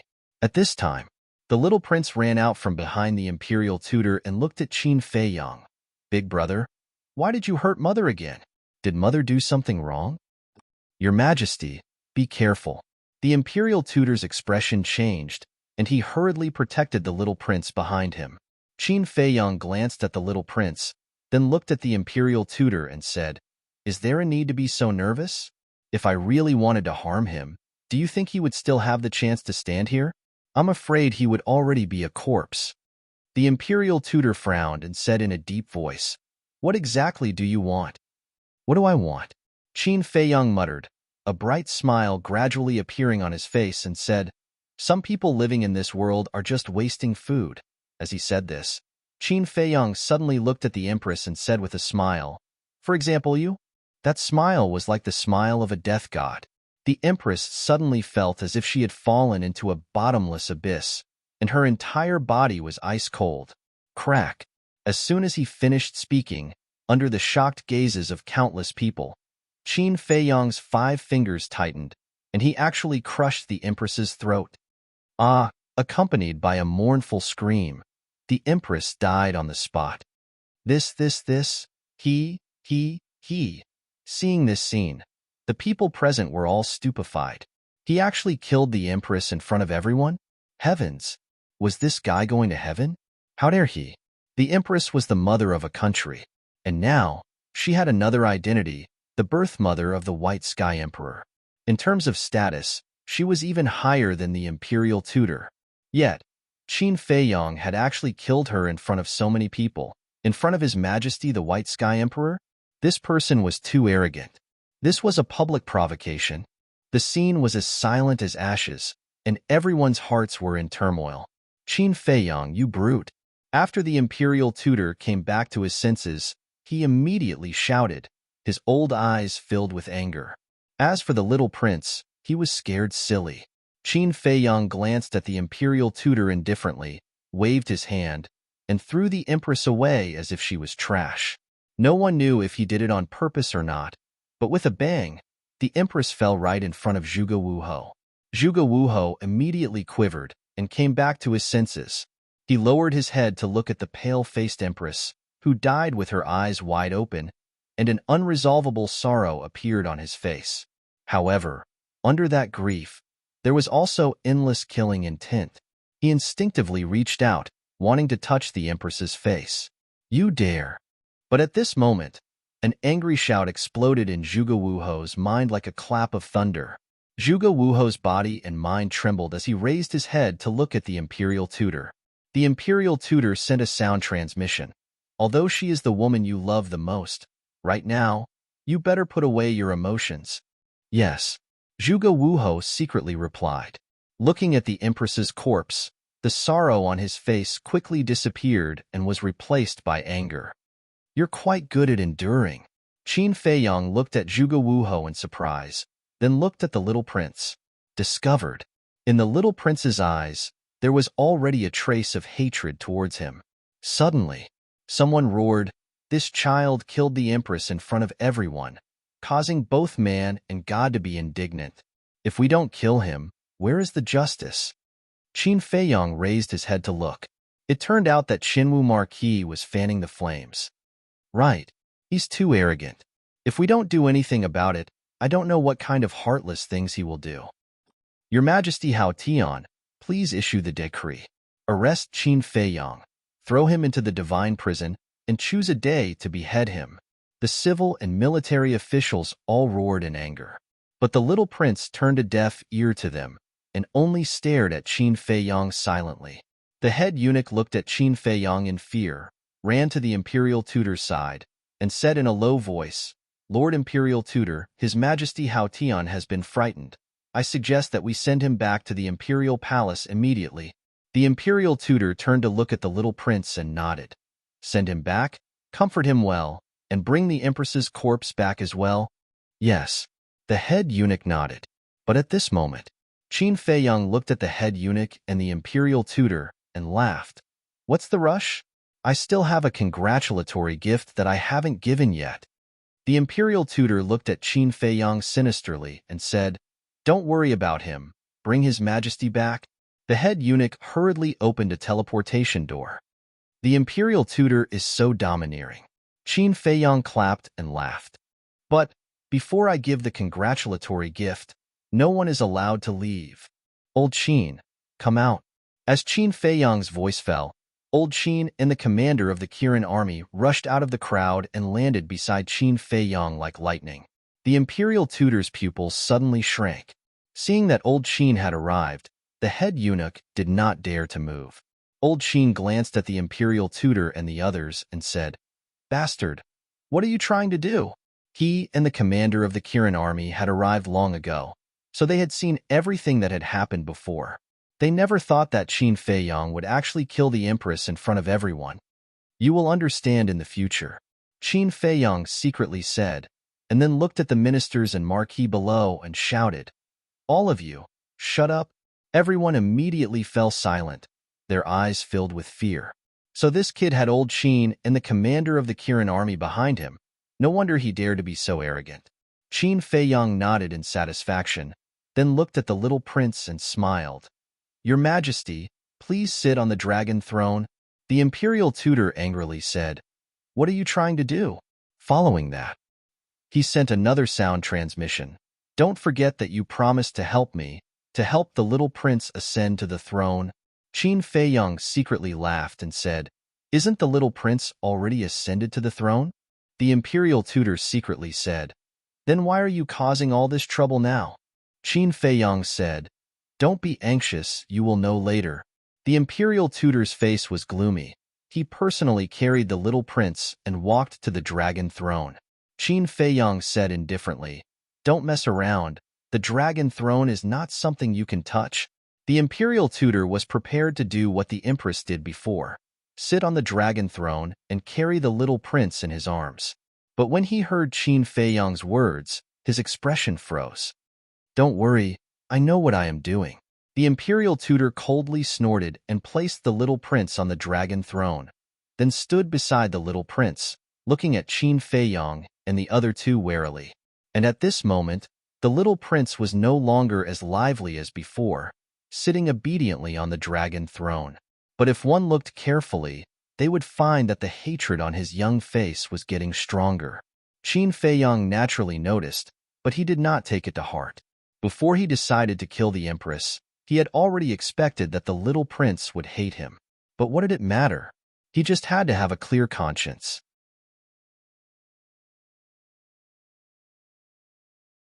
Chapter 1381.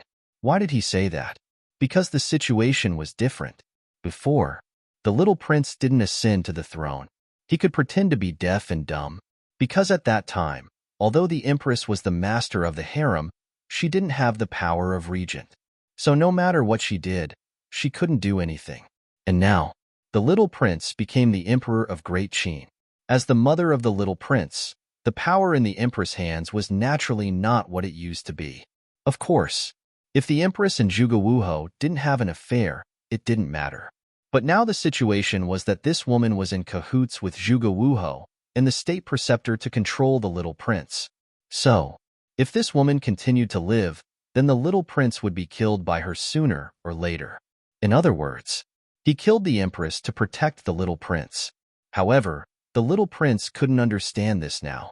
Even if Qin Feiyang told him the truth, he couldn't understand at such a young age. However, Qin Feiyang didn't plan to tell the little prince. If he wanted to hate, then hate. Besides, hatred could make a person grow quickly. Just like when he was young, he was as innocent as the little prince and thought that the world was full of good people. But the result? How many good people did he meet? So, only when he tasted pain and saw the cruelty of the world, his mind would mature. And this was what the little prince needed the most now.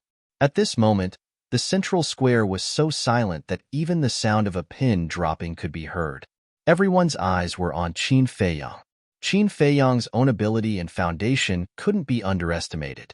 Now with Elder Qin and the commander of the Kirin army, even in the face of the state preceptor, he already had the strength to be on par with him. In fact, everyone was very puzzled. When did Elder Qin and the commander of the Kirin army rely on Qin Feiyang? Weren't they afraid of the emperor's punishment? After all, Qin Feiyang was the emperor's sworn enemy. This emperor didn't mean the little prince, but Qin Feiyang's father. Qin Feiyang looked around the entire place. In the end, he whispered a few words into the ears of the Qilin army's commander. After the commander of the Qilin army heard this, he immediately looked at him in surprise. Qin Feiyang smiled and said, "Do as I say." "All right." The commander of the Kirin army nodded. He immediately opened a portal and ran in without looking back. Seeing this, the imperial tutor's frown deepened. Qin Feiyang smiled and said, "Imperial preceptor, please don't be impatient. When the commander invites that old man here, I will present a congratulatory gift.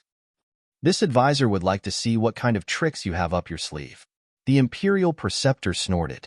Qin Feiyang smiled faintly and turned his head to look at the statue of his ancestor. For a moment, he fell silent. Old man Qin glanced at the imperial advisor and frowned. He sent a voice transmission to the imperial advisor. "Brat, can you tell me what your plan is?" "It's a secret for now. However, you must be prepared to fight at any time," Qin Feiyang thought. Fight? Old man Qin was bewildered. Fight with who?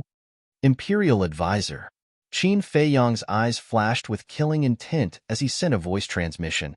If this opportunity succeeds, the imperial advisor will definitely die. But the premise is, can you keep him here? Old man Qin's heart trembled. Who would have thought that Qin Feiyang was actually playing a big game of chess? Time passed breath by breath. Swish. Suddenly, 3 figures descended above the square. One of them was the commander of the Kirin army. The other 2 were Emperor Hong and Qin Jun. Emperor Hong. Seeing that the commander of the Kirin army had invited Emperor Hong, the imperial advisor, Zhuge Wuho, Zhuge Nanhua, and the others all had a change of expression. At the same time, old man Qin's eyes were also filled with shock. However, the others looked at Emperor Hong and Qin Jun with suspicion on their faces. Who were these 2 people? Why had they never seen them before? "Greetings, Emperor Hong." The next moment, a scene that shocked everyone appeared. Old man Qin and the imperial tutor both bent their waists at the same time and bowed to the old man. What? Even the imperial advisor and old man Qin are so respectful? Everyone's faces were filled with disbelief. He is Emperor Hong? How is this possible? Wasn't there a rumor that Emperor Hong had already passed away? Is this a dream? However, the various martial marquis present, as well as some old officials, were overwhelmed with shock at this moment, because they still remembered this name. Look at Emperor Hong again. He stood high in the sky, looking down at Qin Feiyang with a trace of displeasure on his old face. Qin Jun's eyes flashed with a cold light. Qin Feiyang met Emperor Hong's gaze and said with cupped hands, "This commoner Qin Feiyang greets Emperor Hong." As for Qin Jun, he directly ignored him. This kind of small character couldn't enter his eyes at all. Emperor Hong asked, Why did you specifically ask the commander of the Kirin army to invite this old man here?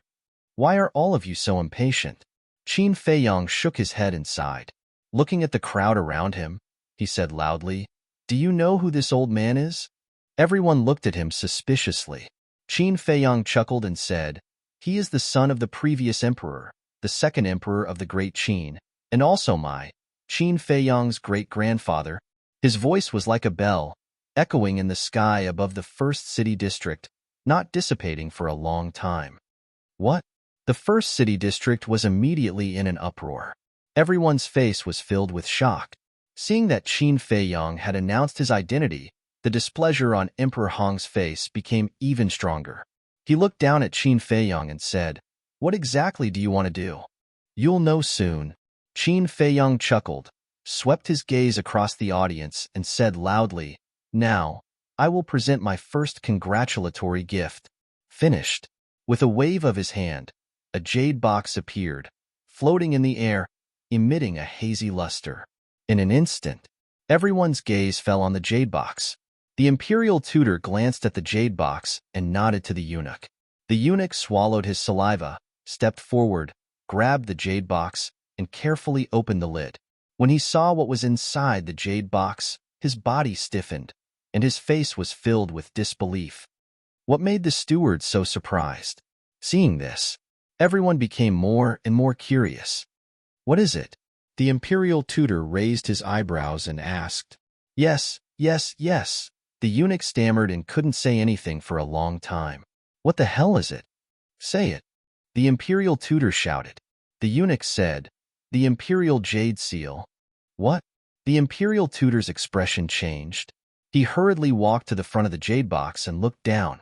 He saw an imperial jade seal lying quietly. How could this be? The imperial tutor muttered to himself. Emperor Hong, Qin Jun, the commander of the Kirin army, and old Qin also landed in front of the jade box. Looking at the imperial jade seal inside, their faces were filled with bewilderment. Isn't the imperial jade seal in the hands of the White Sky Emperor? Why does Qin Feiyong still have an imperial jade seal on him? People began to discuss.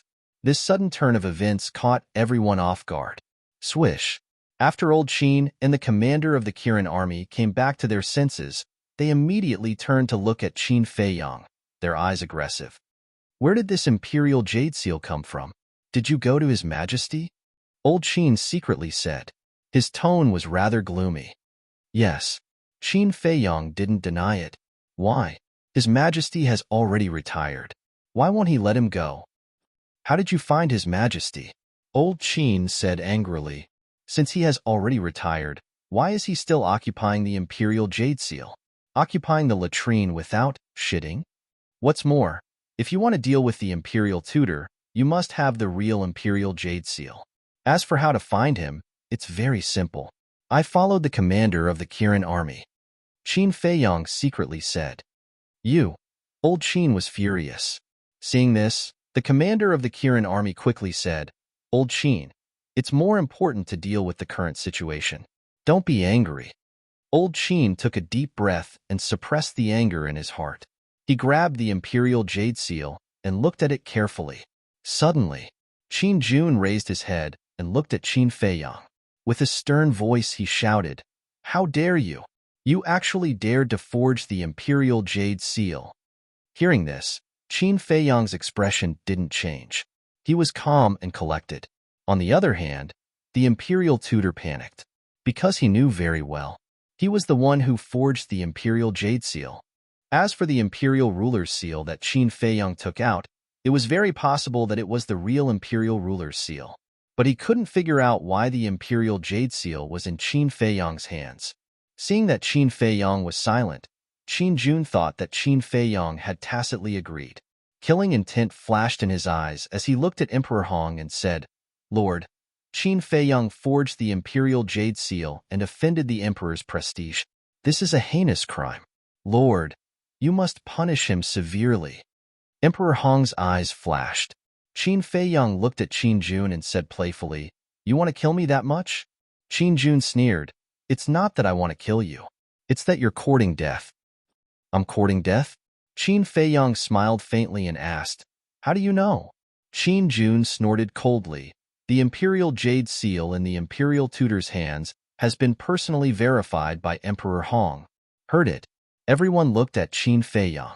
If it was as Qin Jun said, the Imperial Jade Seal in the Imperial Tutor's hands was real, then the Imperial Jade Seal that Qin Feiyang took out was definitely a fake. Even daring to forge the Imperial Jade Seal, did this guy really not want to live anymore? He even invited Emperor Hong over. Wasn't this courting death? The corner of Qin Feiyang's mouth lifted slightly. He looked at Qin Jun and said with a smile, "What if this Imperial Jade Seal of mine is real? If it's real, this old man will kneel down and apologize to you in public."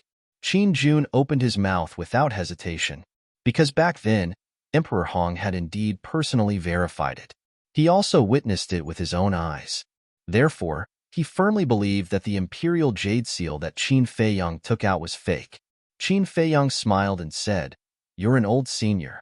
You can't go back on your words." Nonsense. What kind of identity does this old man have? Naturally, I'll keep my word. But what if this Imperial Jade Seal of yours is fake? Qin Jun sneered. Isn't he just a page boy? What kind of identity is he? What a joke. Qin Feiyang secretly smiled disdainfully and said indifferently, "If it's fake, I, Qin, will commit suicide in public to apologize." Haha.